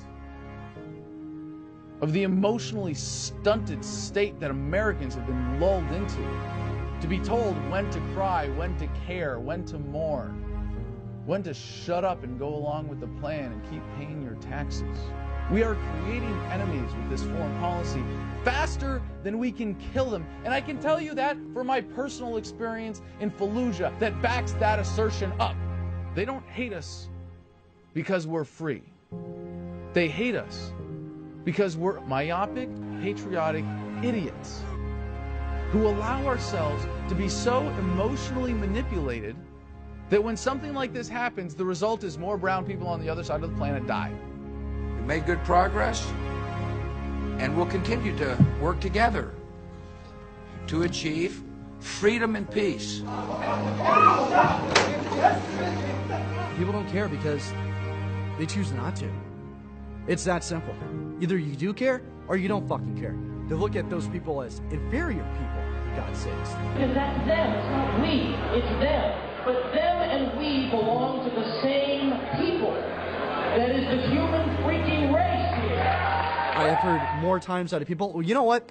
It doesn't affect me directly, so I don't fucking care. And they'll go, is that wrong? If you consider yourself to be a moral person, you have to be opposed to this. If you do not care about morality, well, at least you're being honest. But I think we've got a nation, an entire nation of sheep doing everything they can to avoid that level of moral responsibility. Now, Mr. McGovern, what is your problem? I'm sorry? He says, look, don't you think it's worth 3 or 4 killed to secure the oil supplies that we need? I said, well, suppose one of those 4 killed this week was your son. He said, it wouldn't be my son. And it wouldn't be his son. Our enemies are not 7,000 miles from home. They sit in boardrooms. They are the millionaires and billionaires who control this planet, and we've had enough of it. The state has us thinking that it is us. Should we invade Iran? Or should we starve them? How dare they say we? It's them.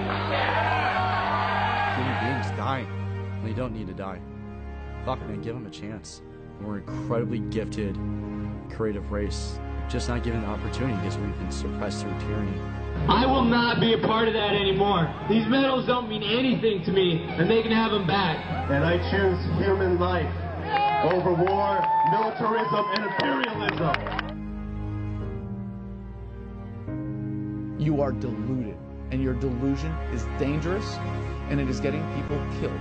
And your attitude, your tribalism, your personal identity, because you choose you want to be an American before you want to be a human being, it's disgusting. Sorry to all of you. Fucking sorry. Yeah, you're right, I didn't serve. You're the one serving. And it's your children who are going to look up to you and think that you're the greatest people in the whole world. Do you want a better life for your children, or do you want perpetual warfare? I really see this as sort of a moral decline of the United States of America, the idea that the ends justify the means. We need your oil, so we have every right to take it because we're bigger and stronger than you. That's what they do.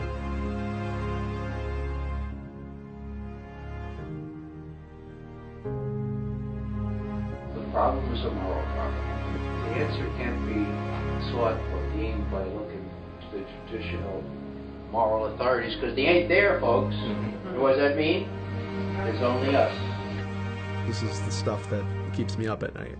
This is the stuff that keeps me up at night.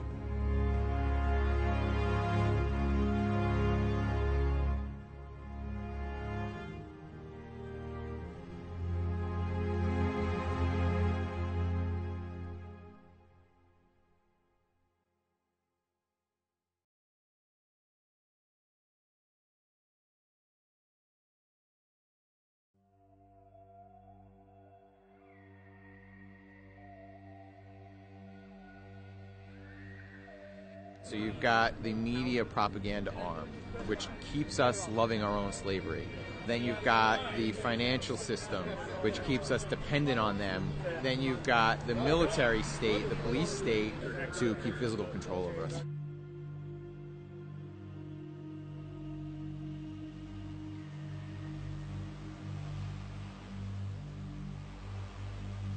The function of the police used to be simply to protect basic rights. And they've shifted over the decades from that to revenue generation. They're pulling you over and they're giving you tickets for not the breaking of laws, but statute infractions. Thank you for swearing to the oath of the Constitution, sir, but this is a statute violation, which is an Admiral Maritime Law. Which is, say that again? Admiral Maritime Law, right? Which is like a sea-bound ordinance. Basically, when you see the gold feathers on the flag, it means you're stepping into a courtroom that's run by Admiral Maritime Law, which is in violation of the common law, which is the constitutional law. By entering into that courtroom, you're agreeing to go before a banker instead of a judge, so that way they levy fines and judgments against you. I am the judge of the law. I will instruct the jury on what the law is. I object. You That's are fine, not sir. a judge. You are an executive administrator. Okay. The U.S. Supreme Court ruled there are no judicial courts in America. There have not been since 1789. Judges do not enforce statutes and codes. Executive administrators enforce statutes and codes. All right, we're done. Statutes are just basically designed as hidden taxes on the public. It's just a way to generate revenue. So we've already set that precedent. It's gotten the police able to accept the fact that they are basically revenue generators and not law enforcement officials. I remember what I said before about government programs. The welfare programs are not designed to get people off welfare. They're designed to keep people on welfare and recruit new people to be on welfare. Well, internment programs are not designed to keep people from being interred. 2.2 million people in prison, and they say this is the most free country in the world. All it comes down to, if we want to intern someone, is just making a rule, a law, that they violate, punishable by internment. The government doesn't have any control over law-abiding people. Any force used against those people is not legitimate because they're not doing anything wrong. But if you make enough things illegal and you make the law difficult to comply with, then you get to the point where you can create criminals. And when you create criminals, then you create a class of people that are open to oppression. Martha Stewart, her stock trading was ruled by the court to be a legal act. But they sent her to prison anyway because she lied about it. I mean, she went to prison because she said she didn't commit a crime. But that's federal law. That's what we've created. Can you tell me one thing that you're free to do without asking permission or paying to get a license, registration, or permit? Hang out with my friends and have a great time. Yeah. Could you tell me what you're free to do in America? Everything. I can eat however many carbs a day I want. In New York City, they're trying to make all kinds of laws to ban salt and drinks that are a certain size. So, I mean... That's good because a lot of people are obese. We got pages and pages and pages of arbitrary laws. 2/3 of our prison industrial complex is filled with nonviolent, small-time drug possession offenders. Law enforcement agencies get money to fund drug operations. Well, if they don't have any drug operations, they're not going to get any of that funding. And the amount of funding they get is contingent on the number of drug busts that they make. So what's the incentive there? Is it to reduce drugs in their community? Absolutely not. The incentive is to increase the amount of drug busts they get and push their stats up and then get more funding. Thousands of police officers out there have been convinced that marijuana is the most insidious, horrible drug on the planet. People are using it. Doctors are prescribing it. And yet our federal government still maintains that it's somehow an insidious, dangerous substance that people need to go to prison for 100 years if they're caught with a certain amount of. They're arresting someone with an ounce of marijuana in their pocket and sending them to prison for 5 years and saying, there's nothing wrong with this because they told me that this drug is a threat to my way of life. We've created a class of citizen that can be interned in this country. Any one of us could wind up being moved into that little box based on some new law.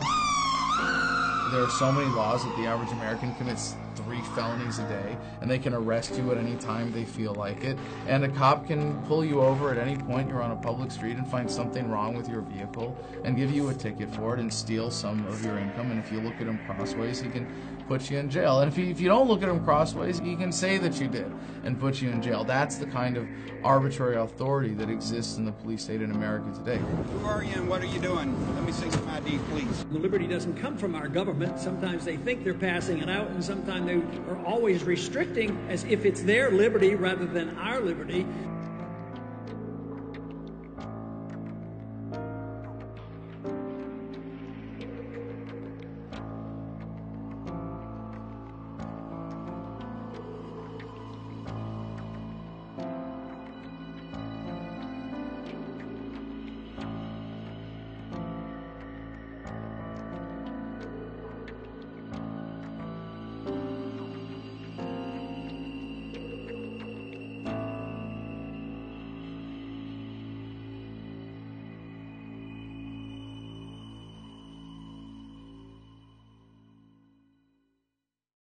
They say they're above the law and pass all these unconstitutional laws making us slaves. The question is, when government becomes venal and oppressive, to whom can the people turn for peace, safety, and freedom?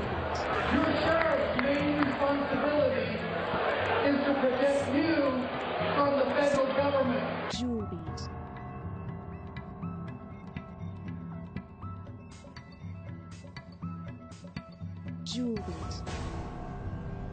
And then we give our police departments military-grade weaponry, assault rifles, we give them armored vehicles, helicopters, infrared. That's what we woke up to this morning. Men with machine guns coming towards us. We see a giant arms race against the American people, but not just here in the United States. Worldwide, governments are massively increasing their spending for domestic control with a standardized police state that they've developed in third world countries that they've invaded and taken over. Close your window, go back inside your house. State police forces that gush at the thought of cooperating with Homeland Security and the feds, completely turning the whole concept of our government on its head by saying that the federal government is here to protect us, when really the founding fathers designed the government to protect us from growth of government. I think militarization is a better term than federalization to describe what is happening to the police force. It just so happens that under the current system of government, it's happening at an increasingly federal level, that the federal government takes control over local police forces while at the same time using the federal government's revenue generation system of printing money or through direct taxation to funnel more money to support things that the free market never would, to continue the racket that is government. Ronald Reagan said the closest thing to eternal life is a government agency, and it's true, because once you give them the funding to do things with, at best, a warped system of accountability, they're going to take that power entrusted in them to keep their own paychecks going, not by serving people, but by serving that twisted system of approval for that funding. Julie.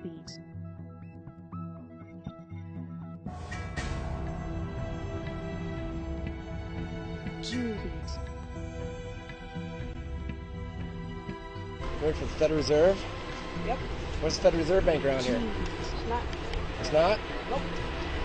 TSA agents are on the interstates fighting terrorism with Visible Intermodal Prevention and Response, or VIPER, operations. Vicki, you know, this was a massive operation really bringing all federal, state, and local agencies together to not only do random searches, but also create an army of agents on wheels. It's all, in a way, starting to blur together.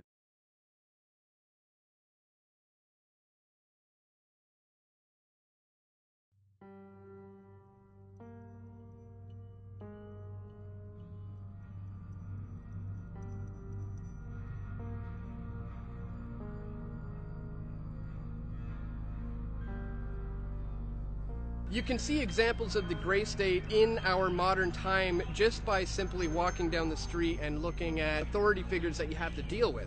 You can see that a lot of authorities are becoming more militarized just by in the way they look, in the way they act, and the way that they treat us. If you have an honorable discharge from the military, it's pretty easy to get a job in any police force in America. We see people coming home from war, taking those jobs, and bringing that mentality of the military occupation to domestic law enforcement. And so that does have an actual effect on the relationship between individual officers and citizen subjects. I was out confronting Karl Rove on war crimes with Colleen Rowley and others. The police escort that he had with his entourage was younger guys, cut, very fit. You know, we all like to joke about the donut-eating cop who's overweight and couldn't run a mile to save his life. These guys are cut. And the look in his eye when I was disobeying him, he wanted to hurt me. He wanted to hurt me. I even called him out on it. I said, "You want to hurt me right now, don't you? You really do. Let me guess, you were over in Iraq, weren't you?" And he says, "We need you to leave. We need you to leave right now." I'm like, "Well, isn't that a bitch? Because I bought a copy of Karl Rove's book here, so I'm a customer. I'm not loitering, am I?" This guy, he wanted to hurt you. If he had been given the order by his higher-ups to beat the living piss out of me, he would have not hesitated. So you have a lot of guys coming out of that mentality of the dehumanization of the enemy, that is how we impose martial law in Iraq and Afghanistan, and applying that in the United States. We see this militarization of the law enforcement, and we combine that with the conditioning that we do. They're not even people, they're bad guys, they're criminals, they're enemy, they're drug users. So these people are inherently evil, and we are absolutely good, and we have the best high-tech equipment and weapons, and we are going to squash this enemy. It goes back to the ego again and the badass mentality, and then the police want that because, yeah, they don't want people questioning what they're doing. They want people who get off on power. Shut your mouth, I'm talking! I am Officer Riviere. Now, the sooner you learn that, the longer you're going to live in this world. There is a intentional dumbing down of Americans. You all realize that. And that starts in public school. The cops in the military went to the same public school you and I did. And they didn't learn their history, didn't learn their heritage, they didn't learn the Constitution, but they're not all bad. Most of them, I'm sure, joined the police and military because in their hearts, they saw themselves as a hero. And they wanted to be a hero. And they wanted to be a defender and a guardian. And so the best of motives, but if they don't know the Constitution, and they don't understand the basic principles about human rights, they can be easily manipulated and twisted into becoming just an enforcer. I often talk about how things seem to be going in cycles and how history repeats itself, and how, like, we have the Occupy movement is the Hooverville of today. With the Occupy movement, we saw militarized police using weapons used in foreign wars against protesters domestically. These Occupy Wall Street people are dissenting, and we need to crush them. Stone 16, skirmish line, huh?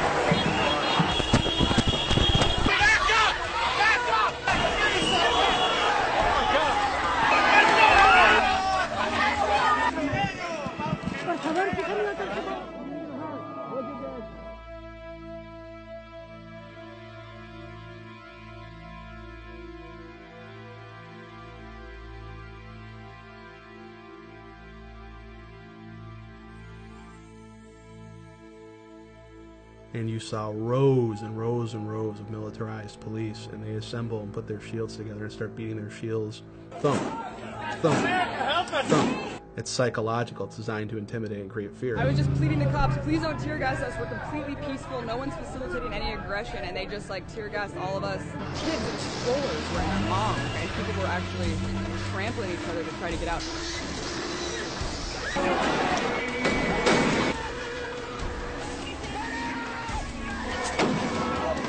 I've had conversations with police officers before and asked them about what's going on with Occupy Wall Street. Like, is this right? Well, you know what most of them say? No, that's not right. They can't do that. I'm like, so why are they doing that then? Why are they getting away with it? It doesn't only apply to Occupy, of course. It's a pattern of police brutality that goes completely unaccounted for. When she had someone call the Stark County Sheriff, her troubles got worse. You're just walking and all of a sudden...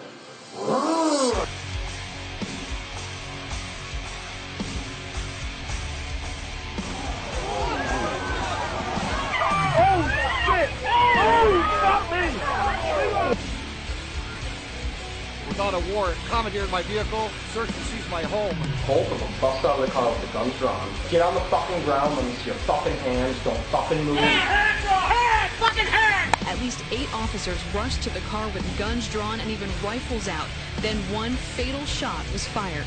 Sticking their middle finger at us and screaming obscenities, telling us your friend shot himself. I have no criminal background, I have no psychiatric past. They have me searched me. I'm holding my dick in my hands. Are you going to stick your hand on their pants or something? Yep. What's my arm? What's my arm? They started shooting him. It's a controversial police shooting in Anaheim. They just released a dog and I had my baby. They smashed my face into the drywall and asked if I was going to cooperate. If I refuse, that makes me guilty right away. I complied under duress. Stop resisting! I'm not resisting. Stop resisting! I had no witnesses. If I had resisted, I would have been busted up. Could have been in the morgue. He saw a police officer shoot Patricia Cook to death in this church parking lot. Stepped out in the street and fired 5 more times. I wish I knew what the hell was going on. The American people refuse to be terrorized, except by our own fucking government. As an American, you are 8 times more likely to be killed by a cop than by a terrorist. I would rather go to jail than be dead.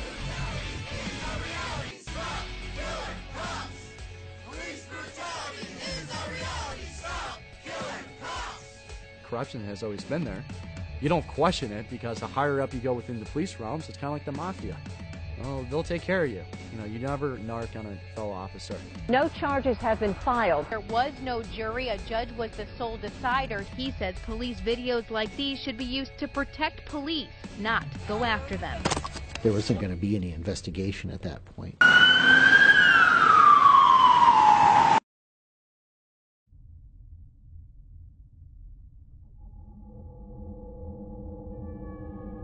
When we hear about someone challenging a police officer's authority to search them, they're often dismissed as a kook. You know better than that. I'm sure you do too. I know exactly how it works, and you know I know that. Yeah, I've dealt with you many times, that's why. No, you haven't dealt with me. I'm with Cop Watch. I've dealt with you. Well, the fact is you have the right to challenge that authority to search. You have that right. But now you have State Patrol and police officers saying, you don't have any rights. You can't question my authority. I told you to stop kicking the window. You hear me? We've had police and law enforcement, we talk to them and confront them with facts about what's going on. They say, I don't know and I don't care. I think we're at a point with the economy where they don't give a shit.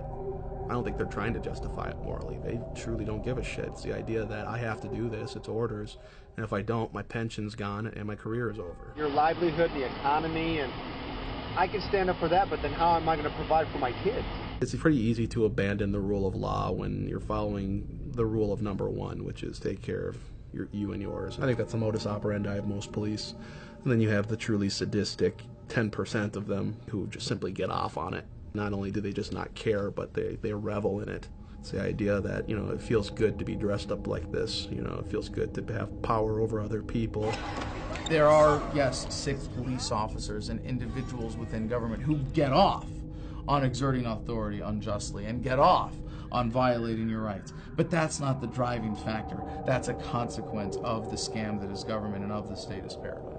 So I see that all over the country now. I see the police increasingly becoming militarized, very, very aggressive, and the idea of constitutional rights is laughable to them. I never got an order. No, I'm not shutting up. You cannot shut me up. I know my rights. I don't give a shit. It's the First Amendment issue. I can take pictures. Doesn't matter. You get off my property. I need to see your ID. This is a police state. This is a police state. Greg Steffi and his wife Hope are accusing deputies of using excessive and outrageous force, an allegation the sheriff denies. It's just wrong that they do this to people.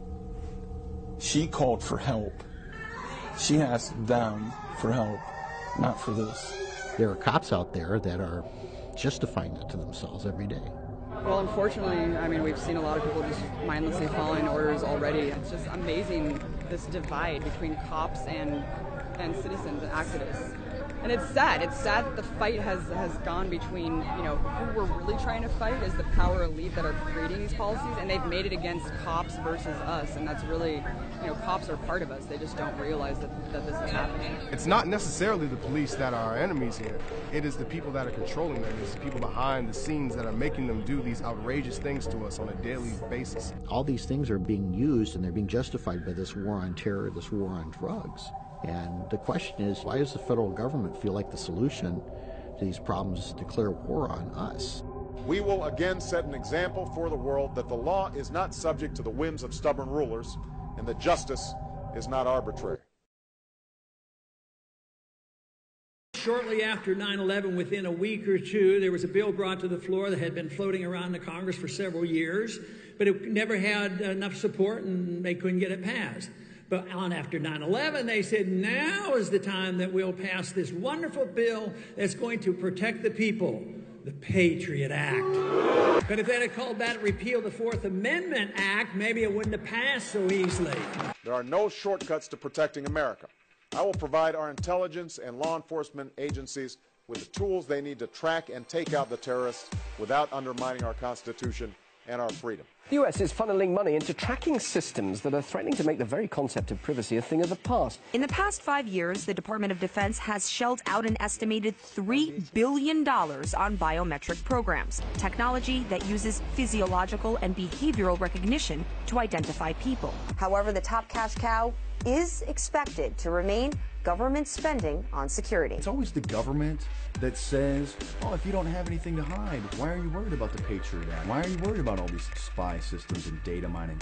But yet it's those same people that hide in private, that meet in secret, under armed guards, that won't disclose what they're doing, but they want to see, hear what we're doing.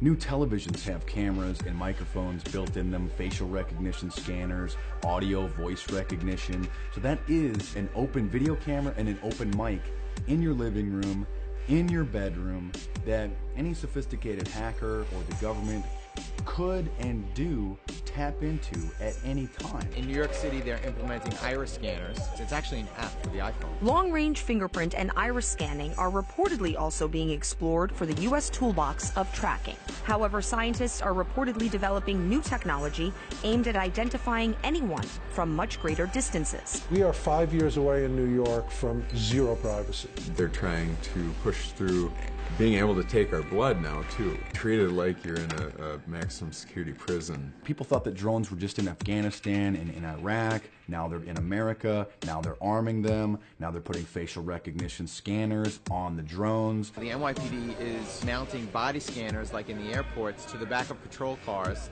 and they're going to be scanning people as they drive up and down the streets. So the Supreme Court has already ruled that the NYPD wasn't allowed to use infrared technology to do the same thing. So now they're just trying a different flavor of radiation. When I worked in the agency, this was the day before gigantic amounts of computerization. Everyone had a 201 file. Everything we knew about a target would include any comments that people had made about you, anything we'd overheard about you, 5 or 6 files, each 2 or 3 inches thick. The amount of effort it took to go through something like that in paper format meant a good deal of the 20,000 employees in the CIA spent their time doing just that. In today's digital age, when you can go online and get 90% of a person's history just from open source, your life is not your own as far as the government goes. You can't have 100% security and also then have 100% privacy. We're going to have to make some choices. We see the globalists building a giant police state control grid and calling themselves technocrats. A technocrat is a group of dictators who use technology to control people. They can tap your phone, record conversations, go into your email, and they do on a daily basis. They just don't tell you because they don't have to. There can be warrantless wiretaps and warrantless searches on your digital information. There's stuff out there that'll suck your hard drive in 10 seconds or less. It's no big deal. A system touted as a national security necessity is being used to build a database where the biometric identity of millions of Americans will be gathered and stored. It is of no dispute that who you're calling, when, how long you're talking, what you're buying, all the stuff that happens on your iPhone or smart device is being used. Now, at the time, there's no legal oversight as to what these fusion centers, as they're called, there's no oversight as to how they're going to use it, but it's there. So they're fusing databases, which is the concept of a fusion center, from driver's license, criminal databases, social networking they've added to that now. The CIA could care less about all these social media because it's not sort of objective reporting on people, but the people who really care about that are commercial entities. And they're leading the way on the science of extracting all this information and coming up with algorithms to explain this person believes this person believes that. Computer algorithms that they're using can track most people's habits and what they're going to do within a 94% accuracy rate. Google boasts about that. Of course, now the CIA has noticed that, all right? And all they simply have to do is buy a commercial off-the-shelf product to find the people they really want to find. So if I use my iPhone to purchase a product, it's flagged, it's under suspicion, I'm going on a list. That will be, tucked away for a later time. That means that people can collect it and then look at when they want to. And they may only want to when all of a sudden you say, hey, I object to this. And they go, oh, well, let's take a look and see what would make you object to that. Let's see why you don't like what we're doing to you. You haven't committed a crime yet, but the second that spectrum of crime shifts over to include whatever it is you are doing, they do know where you are. You become a political enemy to somebody, or you have an ideology that people don't like. Look, right now there's a war on raw milk in this country.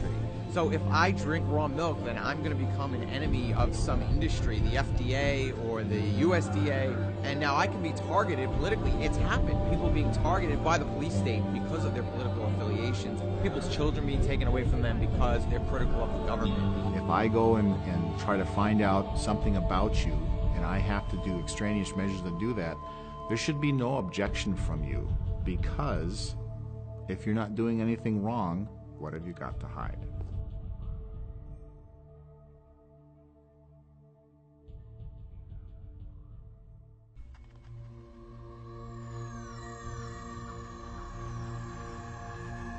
But it's very hard to explain to people who don't get it, because it's for them it's normal.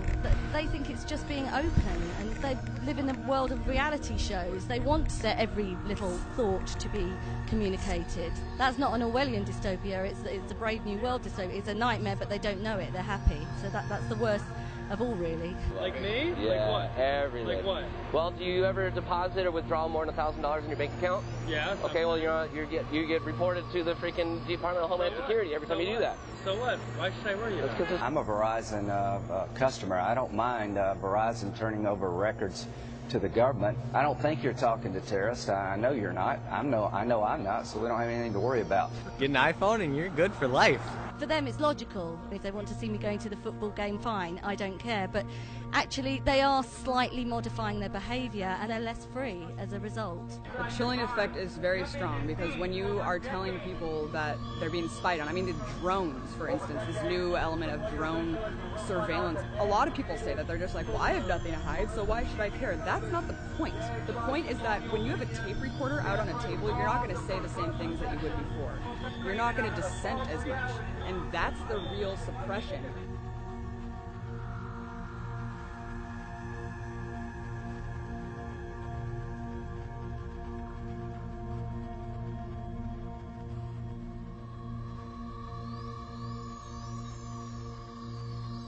I'm worried that the new generation doesn't understand what privacy is because they've never had it. And because everything is about sharing. And I mean, we probably the last generation who knew what it was like to be unmonitored. Therefore, we know what we're losing, but they'll never know. So the question is, why don't you trust us? And I tell people, because I've been one of the people who are supposed to protect America. I'm just a person. I have likes, dislikes, I have opinions, and all that stuff bleeds through to what I do. And they say, well, you can trust us because we're not going to misuse that. But they've proven over and over and over again that they will misuse it. J. Edgar Hoover had enemies lists, and he was working to make these people's lives miserable, and they were using all these federal powers that they have to destroy people's lives. By sifting through this so-called metadata, they may identify potential leads with respect to folks who might engage in terrorism. Well, we all know that their definition of terrorism in every government, every dictatorial regime, inevitably starts going to the area of people who criticize what the government's doing. When you become a political target of the gray state, they're going to use anything they can. So if they have a total surveillance state, but they can just look at your Facebook page without a warrant, now they can use that against you. And I'm convinced there are certain politicians out there that if they could put their political opponents into camps, they would just do it. They haven't crossed the line to where that would be possible. But what they can do is they can change the way people feel. And I'll offer an example of this. Smoking. We banish smokers to parking garages and predetermined locations 25 feet from a building entrance. Smoking is really not socially acceptable anymore. How were they able to do that? And the answer is that they were able to pass more restrictive anti-smoking laws because they were able to make smoking socially unacceptable. If they had the authority to do it, if they could do it, if it were socially acceptable for them to do it, they would take their political opponents and round them up and put them in internment camps. People say, well, that's ludicrous. No one would ever actually do that. Well, we did it. During World War II, we did it to the Japanese Americans and some German Americans as well. In fact, we even called them concentration camps. England did it in Ireland during what they called the Troubles, euphemistically, where they would intern people at what they called Her Majesty's pleasure, which means they would keep people interned there in prison indefinitely. Now we're saying, well, we can do that too. All we have to do is call someone a terrorist and we can lock them up pretty much as long as we want.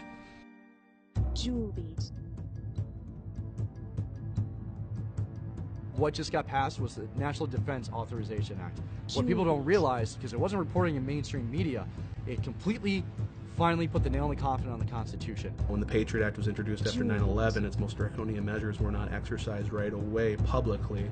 It was much more private. Well, now with the passing of this new Senate bill, they're advertising it. They're saying it's here now. Have you heard of Posse Comitatus? You know that, right? Yeah, they mentioned that today, but I'm not familiar with it. It strictly prohibits and is very clear that the military is not to be used against American citizens, not to be active on American soil. They cannot arrest you. They cannot act with force within American soil. That's what the police is for. The Defense Authorization Act completely bypasses the Posse Comitatus Act, which is saying that the military can now act like the police force. Now they are one. There's no separation of power. Being military police, we don't feel like we're being used, because that's kind of our job too. Yeah, but not on U.S. soil, right? Actually, we're going to be be certified as U.S. soil. Law enforcement? Everything they go through to be certified. We're going to be doing the same thing. It's almost like we'll be going through the academy like they did. What they're doing is turning the United States into Iraq, and that's really no exaggeration. The same legal structure that applies in Iraq under the laws of war is what they're claiming to be able to do here at home in the United States. There's no legal barriers anymore as far as they're concerned.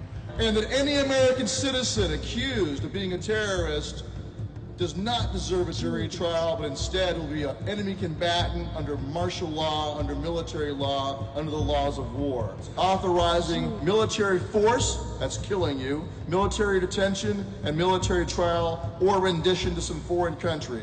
If they have any reason to want to detain you, they have that. They don't need to acknowledge your Fourth Amendment rights. There's no judge, there's no jury, there's no need for evidence. As long as we're at war, we can convert this crime, this criminal offense, terrorism, into an act of war at our option, and now we can do whatever we want. We are authorized to take action against enemy belligerents under international law. It seems like that could happen to anybody. All it takes is for a couple of people to say, hey, you're a terrorist, and you're going to get picked up. You're not going to be able to talk to a lawyer. You're not going to have any rights in that situation. And when they say, I want my lawyer, you tell them, shut up. The Constitution guarantees due process. It does not guarantee judicial process. If you had a family member of yours arrested for any reason, let's just say they're guilty of a crime, wouldn't you at least want to know? Wouldn't you want to know that the facts will be disputed in a court of law and that they stand a chance that if they are innocent that can be found? They might even send you to Syria and have you get tortured by the Syrian secret police to find out what you know. Or they'll use one of the forms of torture that they've determined are actually not torture. It's all semantics. They say, well, this isn't torture, so we can do it. What they're saying now is this isn't internment, so we can do that too.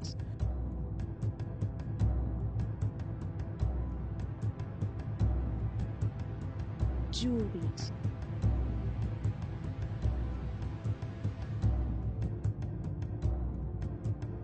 Juliet.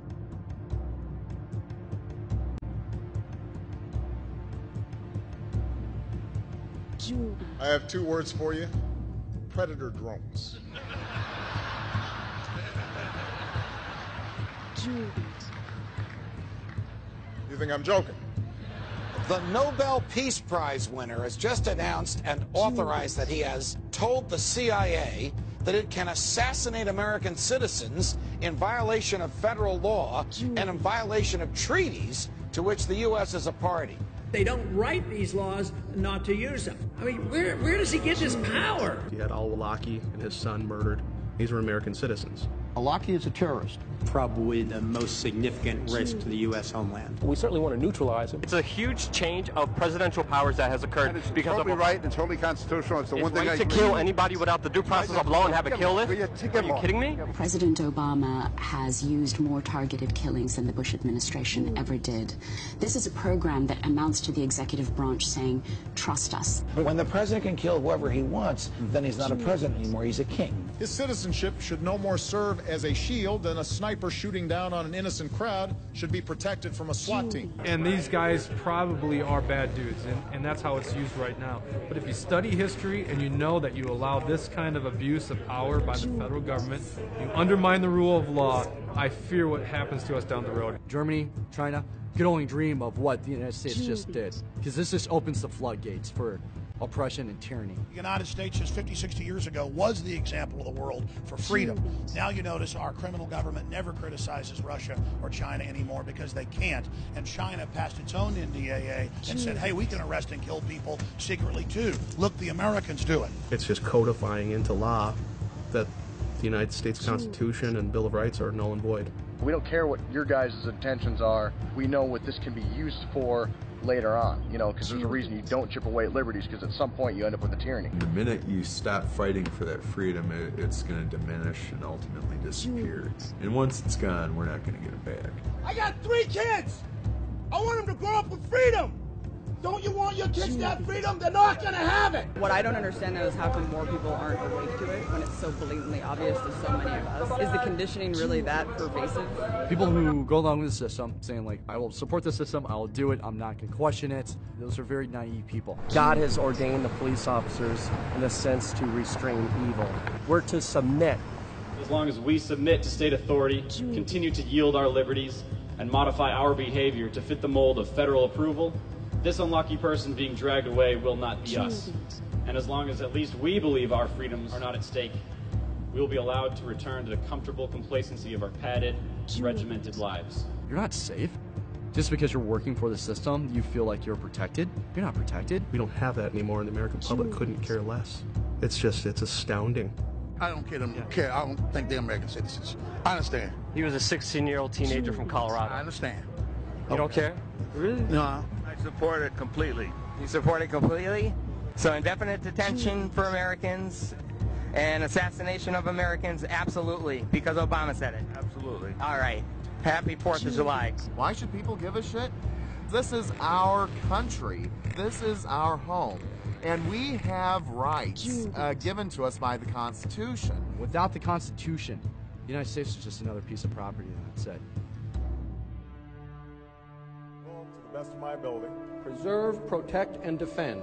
Preserve, protect, and defend. The Constitution of the United States. The Constitution of the United States. So help you God. So help me God. I think it is an imperfect document, and I think it is a document that reflects some deep flaws in American culture. The Constitution reflected an enormous blind spot in this culture that carries on until this day, and that the framers had that same blind spot. What's frustrated people is that I have not been able to force Congress to implement every aspect of what I said in 2008. Our founders designed a system that makes it more difficult to bring about change than I would like. Our ancestors tried to protect us against this omnipotent type of power. That was the whole idea. And I really think it's more about the nature of government to always be as big of a cancer as the host will tolerate. The limits of tyranny will be prescribed by the tolerance of the oppressed. Now, I know some people want me to bypass Congress and change the laws on my own. Believe me, the idea of doing things on my own is very tempting. So what happens is we see these small erosions of our rights, and we get to the point where people say, well, can't you just live with that? If you say, no, I can't live with that, well, then people go, well, what kind of a nut job are you that you can't live with that? Tyranny is the mainstream drug of choice for everybody, and even we can be tyrannous in liberty.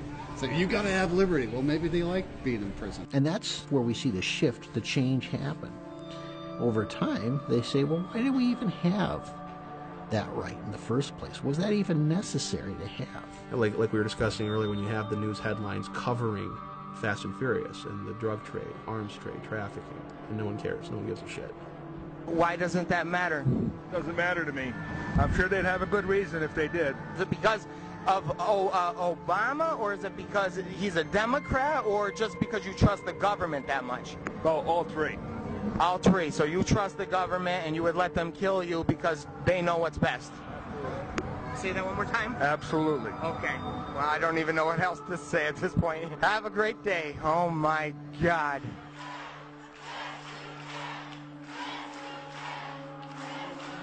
The gray state is inevitable. It's coming.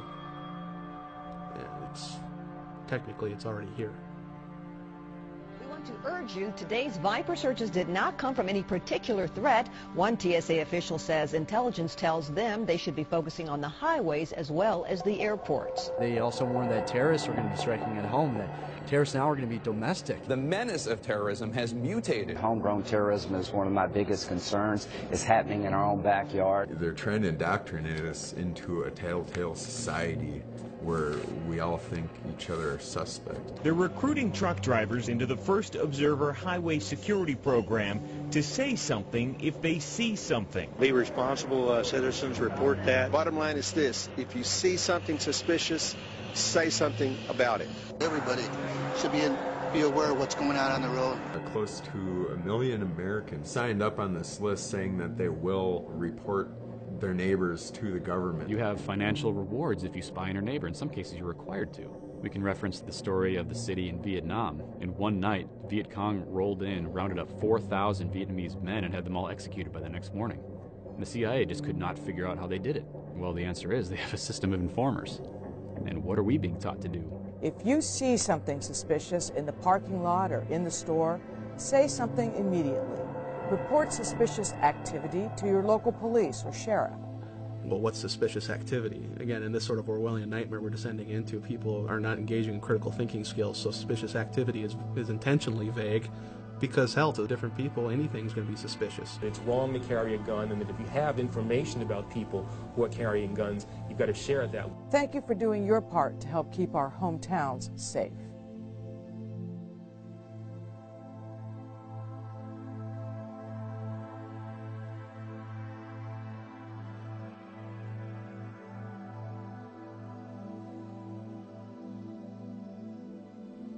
Those who have become completely and utterly dependent upon the government for literally life to live. You look at food stamps, welfare, say what you want about the compassion behind these programs. The fact of the matter is you're creating dependency. And so it's going to be very easy to turn the masses on these groups of people who are independent. These militias, generally, these are people who know how to provide for themselves. They're survivalists. They're people who know how to live off of the land. We can't have that. We don't want other people's learning to become independent. So the powers that be want to discourage you from learning about self-sufficiency and independence and be fearful of these groups that are. They want to attach to us these labels and social stigmas so that the general public is going to look at, I don't want to have anything to do with that. And you see folks waving tea bags around. The threat these groups pose is evolving. We see these people being portrayed as being on the fringe, unstable, or even dangerous. And what we're doing is we're making the dissent socially unacceptable. There's going to be small pockets of resistance as the economy gets worse. You're going to have more and more militias gaining credibility in numbers. It is imperative that they demonize these groups, create fear. These people are terrorists. It's basic psychology. You dehumanize your enemy and you make them a threat.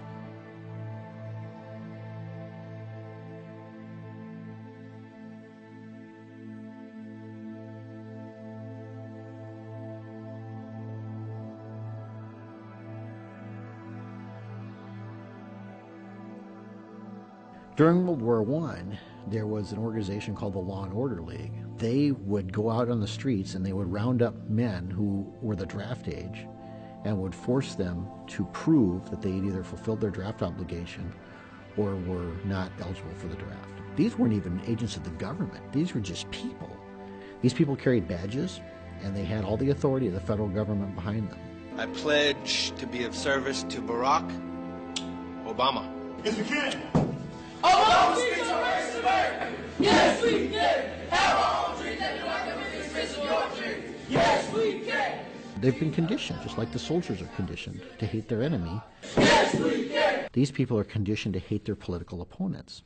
We have these pseudo-volunteer organizations now. We really haven't defined what their role in all of this is either. We cannot continue to rely only on our military in order to achieve the national security objectives that we've set. We've got to have a civilian national security force that's just as powerful, just as strong, just as well funded.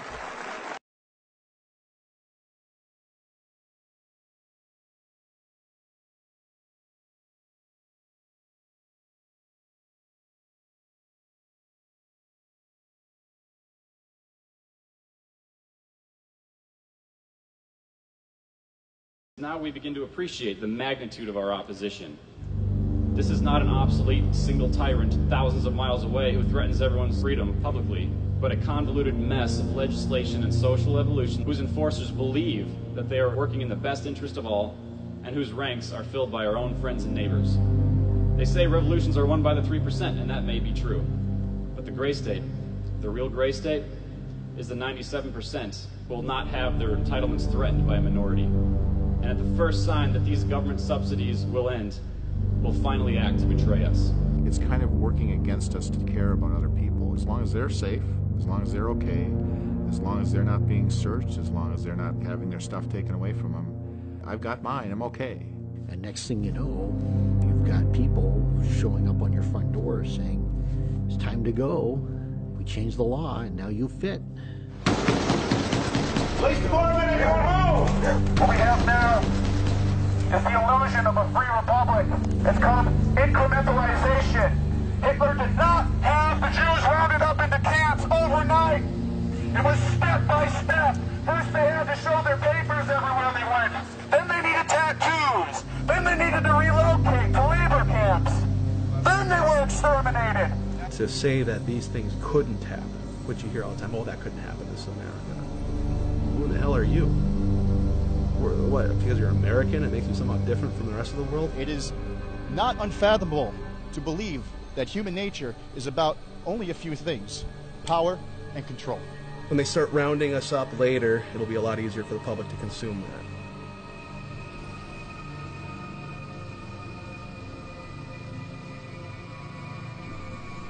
Here's something fun. When you get 5 minutes out of your busy day, what I recommend doing is going on Google or YouTube and checking out FEMA concentration camps. This is some type of residential center internment camp. Right here you can see the gates, both sides. These both have barbed wire on them and they're facing inward, of course. You can see it's all fenced in right here. Once you cross this threshold, you're in there. Now, these residential areas can house over 30,000 people at one time. Now, are you telling me that there's 30,000 people in one location that we need to be worried about? Look at Germany, an advanced civilization, and they fell into a despotism in a span of 10 years after an economic collapse. It can happen here. You think it can't happen here? What's this concentration camp thing you're talking about? What is this thing about bringing foreign troops into the United States?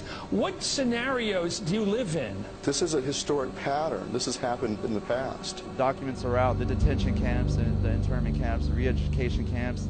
They're hiring for positions in these camps. These institutions are becoming active at the same time that this defense bill was passed, and now that the economy is on the verge of collapsing. There's no markings of any type of business. This is not a correctional facility. Got a call from a buddy of mine that's serving in the Army right now. He's saying that this is already staffed. They already have military personnel on the grounds. Something is going down. You know something's on the horizon because people, look, they don't do this just to be safe. They do it because they're prepping for something. They're preparing for something.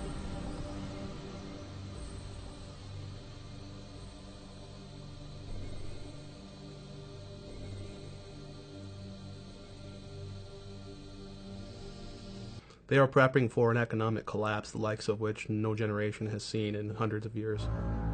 This is going to be devastating to every American family. We have printed and borrowed without limitation on a scale that the American people don't know.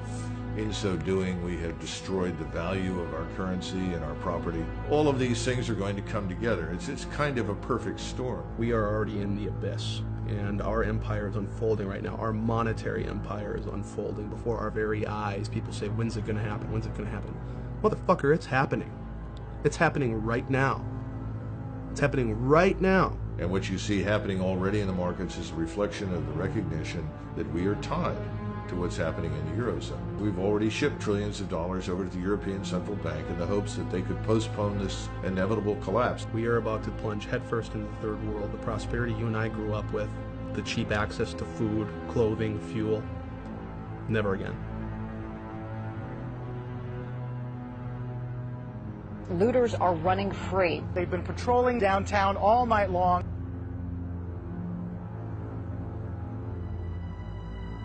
If I could offer anyone advice, get out of the cities.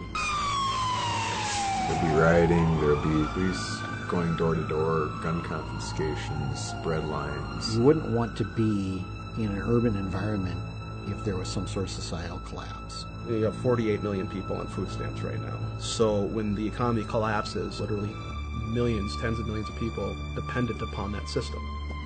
They know nothing else. All these people are going to be looking for resources.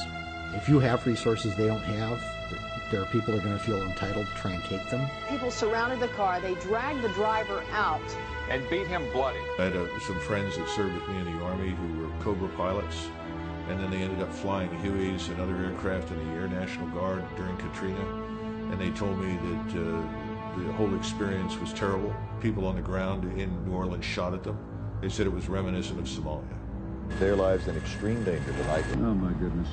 There's a theory that applies to disasters. It also applies to personal survival, and that's what we call the yo-yo theory. Y-O, Y-O. You're on your own. And if you don't know how to farm and produce food for yourself, to sow and reap, harvest, game over. You have been taught purposely not to have those skills. A guy who's originally an accountant can't provide for his family, can't defend his family, can't do anything. He's helpless, he's bleeding. Somebody help me, God damn it. And the government steps in. Here's our solution. When you got a problem, you call the National Guard. They're the nation's 911. Overnight, police in New Orleans enforced a dusk-to-dawn curfew. The police and National Guard going street by street, instructions to disarm anyone inside. We're going to take all weapons. Los Angeles, Philadelphia, New York, Baltimore, Washington, Chicago. Those are the areas where I would see the military being deployed. A future where the federal government literally controls distribution of power, food, water, is only one sort of widespread disaster away. You look at Hurricane Katrina. They turned the Superdome in New Orleans into a giant FEMA camp, and they didn't get water out there for 5 days. You really think their job is to feed you and protect you? That's not what FEMA exists for. They exist for management, federal emergency management. And there's no better way to manage you than by controlling food. Then they kind of decide who's hungry and who's not. And again, I think they'll do whatever they can to exercise restraint, but it depends on what they encounter. Smash it!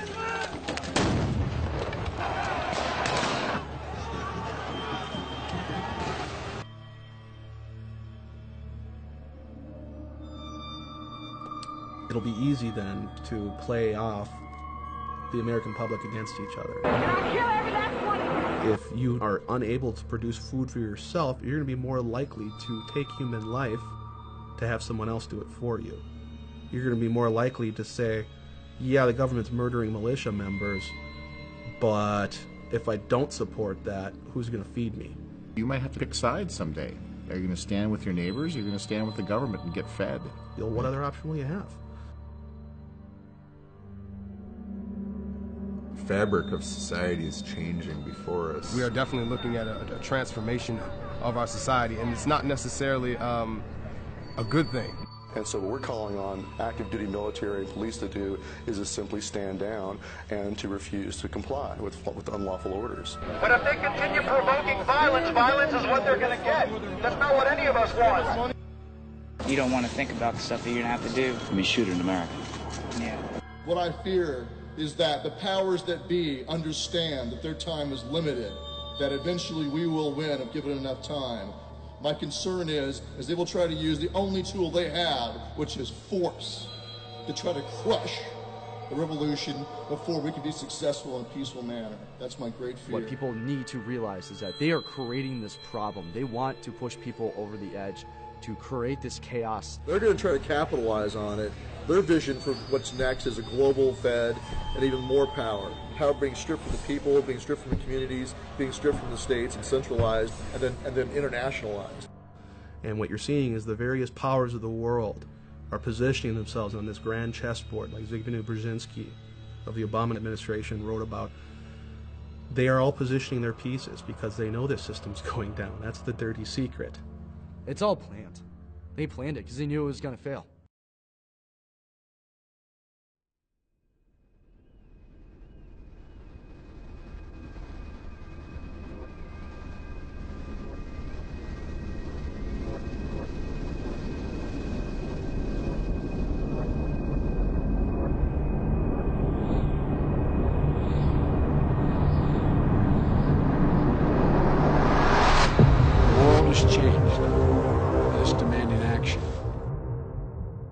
The United Nations should play an essential role in stabilizing world population.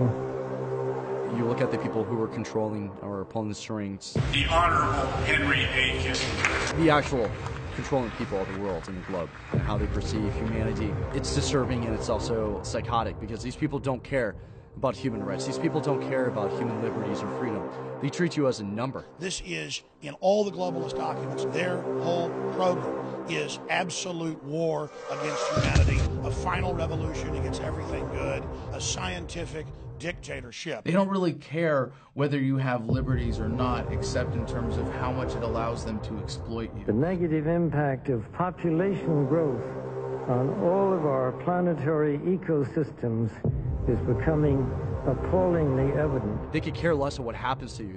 They squeeze slowly any kind of human right or critical thinking from you. These are deep-seated, deep-rooted, evil individuals, a cabal of individuals who have run the world for centuries. We are being hit scientifically. We are in a petri dish. We are under assault. We must resist the takeover. Their allegiance is to the global bankers. Their allegiance is to the New World Order, not to the United States, not to the Constitution, not to freedom. The New World Order has no legitimacy, and that we as a people are not afraid, and we are waking up to the robber barons and the big bankers who are looting the economy of the Federal Reserve. Well,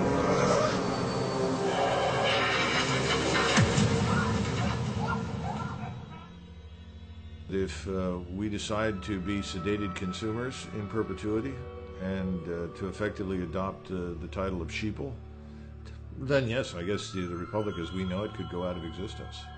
And within the next 20 or 30 years, we'll look at something like Brazil.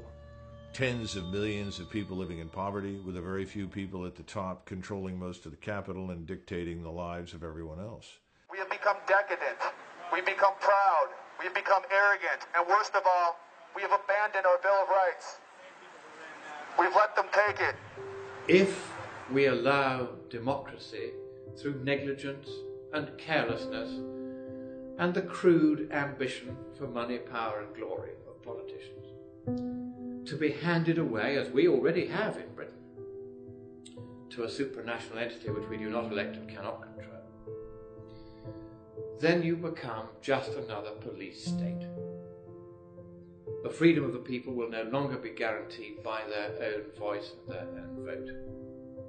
There will be an increasing gulf fixed between the governing class, which will wield all realistic power, and the governed, who will wield none.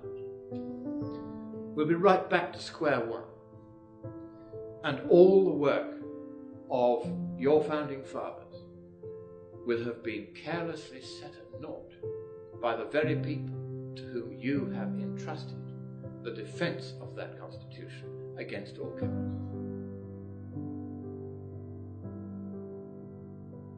You are violating the sacred oath you have taken. You are listening and obeying orders from tyrants who are taking their orders from the big banksters.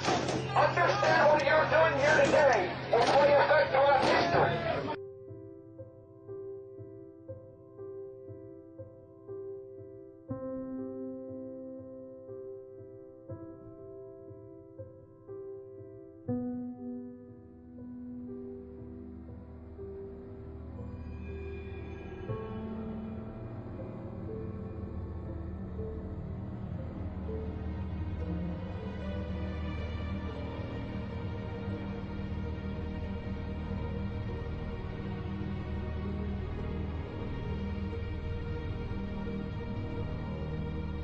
The hour is late. We are forced to choose right now between 1774 America or 1934 Germany. Which one is it going to be? We're now in exactly the same position our forefathers were in 1774. Almost a mirror reflection. King George, until the fighting started, did not claim the power to order colonists murdered. But your president now claims the authority to use drone strikes or anything else against you. It's even worse than what King George claimed the power to do. They are asserting the power to treat you, the American people, exactly the same as an occupied, conquered enemy nation. What is that? It's treason!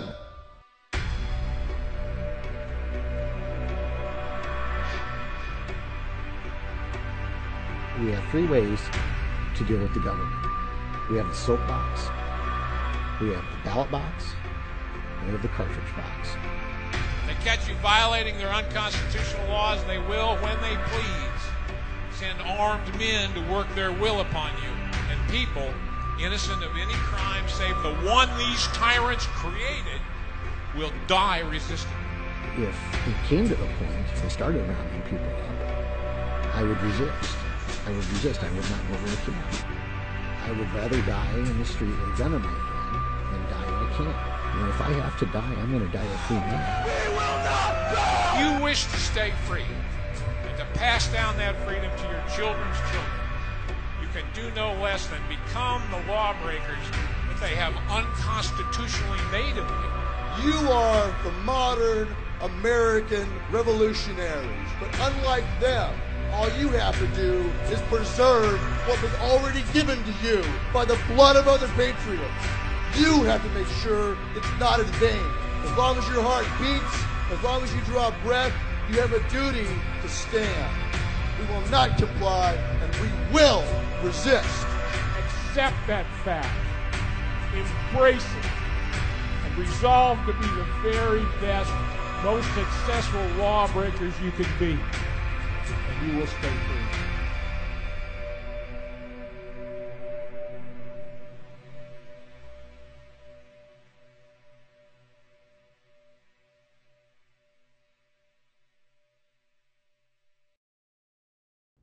When does the info war turn into the shooting war? For the individuals who are put in circumstances where they're justified doing violence against agents of the state.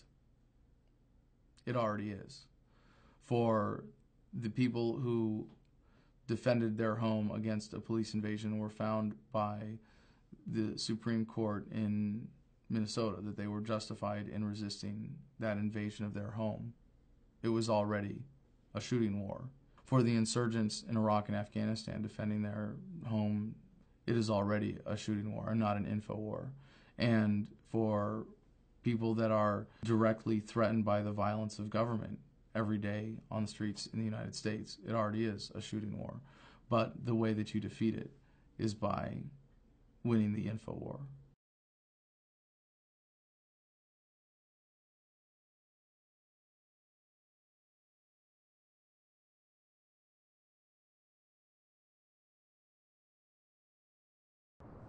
The thing you have to remember is the task that we have before us today is a task that's never been attempted before in history successfully. No republic, once it's gone corrupt and long in the tooth, has ever been resuscitated. Ever. Look at history. I pray every day that we can revive this republic. I don't know it's possible.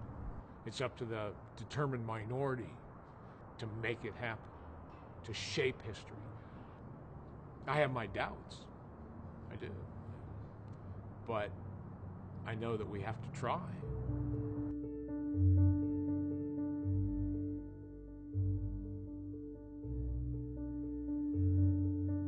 We're coming to a point in human history where statism, I think, is coming to an end because people are waking up to its true nature. Human productivity, prosperity, that the government can never stop, is going to empower us to see past the paradigm of statism. It's a message of empowerment. It's a message of celebrating the divinity in every human being, the inalienable rights that we all enjoy. I could come down to the conclusion very simply, freedom is popular. It's not my message, it's a message of America. Zen libertarianism, to me, is something that has allowed me to really fully appreciate the epicness of every moment that I am fortunate enough to enjoy on this planet. If you really understand the physics of reality, the fact that every cell in our body is replaced every 7 years, that at the atomic level there is no such thing as matter as much as there is waves of energy that matter is composed of, and of arranging the molecules in your brain to engage in the rest of the world, to be a part of the universe, to enjoy the experience that it is, to be a spinning wave of energy, a spiral of light that we are as human beings. America, you still consist of nothing but free, beautiful, independent human beings, capable of being the alphas of your own lives. The truth is empowering and sets you free. And there is no such thing as government. You can see it for what it is. There's not a police officer, it's just a man in a blue costume with a gun. And the guy in the courtroom isn't a judge who has some superior moral claim to your life. He's just a guy in a black robe.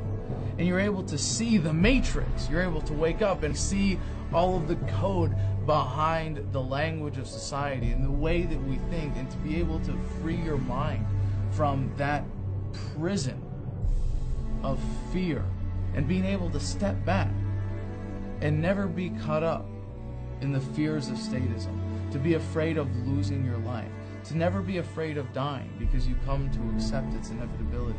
That's Zen libertarianism. At the end of the day, we all die. We're all going to die, but no one gets out of here alive. And so what counts is what we do and who we are.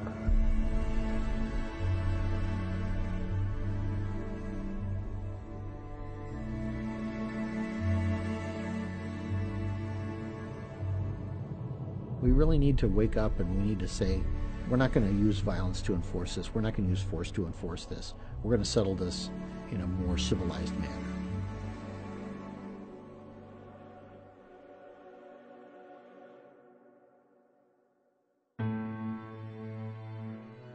There isn't much chance of avoiding the quote-unquote hard landing that we've been discussing. It is a precipice that some states have already plunged over, and that the federal government threatens to follow. What can you do about it? It's the same thing that's been going on since the beginning of time. We have no power. That's the other lie. The other lie is that these systems can't be wrecked. They can be wrecked simply by an individual saying no. Let's be a man in America and a woman. All we gotta do is stand up and say no. There will always be somebody who wants to be free and is willing to fight to defend that. Human beings need to be free in order to achieve their full potential. Love is the core of this second American Revolution. We do have the power.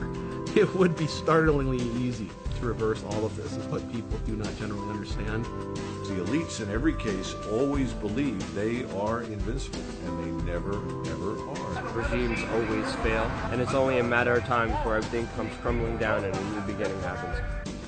Freedom and being free will always be there. All we have to do is essentially refuse to play ball. You get enough people to do that and just refuse to go along. It doesn't involve a bloody revolution. And in fact, for this one to really truly be unique from revolutions in the past, it has to be that way. And that's it. And it's up to us, guys. This is no joke. Tyranny is the old idea. It's over and done with. We don't need more tyranny. Change this country, go back to our roots, decide that we want to live in a free country and not in a country rapidly drifting toward totalitarianism. We need to reverse the course. I want you to imagine this. Imagine if every single soldier, sailor, airman, and Marine understood what you understand, knew what you know, felt what you feel about freedom. Imagine if they had that conviction in their hearts and in their minds and in their souls to be a warrior for liberty. Would you fear them anymore? I'm letting go and releasing this medal because love is the most powerful force that we can employ as human beings on this planet. I don't want us to suffer this again, and I don't want our children to suffer this again. So I'm giving these back. And it's been said that you should never doubt that a small group of people who have firm convictions can change the world, because that's the only way it's ever happened before. It's a bright time. It's a hopeful time. I'm looking forward to seeing what happens because they are on the run. You know, we're on the march and the empire is on the run. One drop of truth, as you know, is an antidote to an entire bucket of bull. But once your eyes are open, that's it. You're taking the red pill, and from that moment on, you are lost to the elites. They no longer have any power over your mind. Ideas spread, they can't stop them. An idea whose time has come cannot be stopped by any army or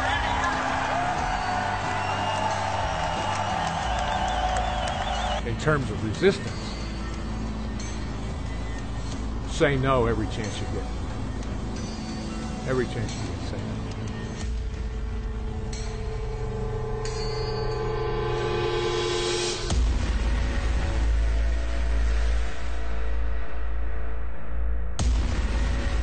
Let no man say we did nothing in this, our darkest hour.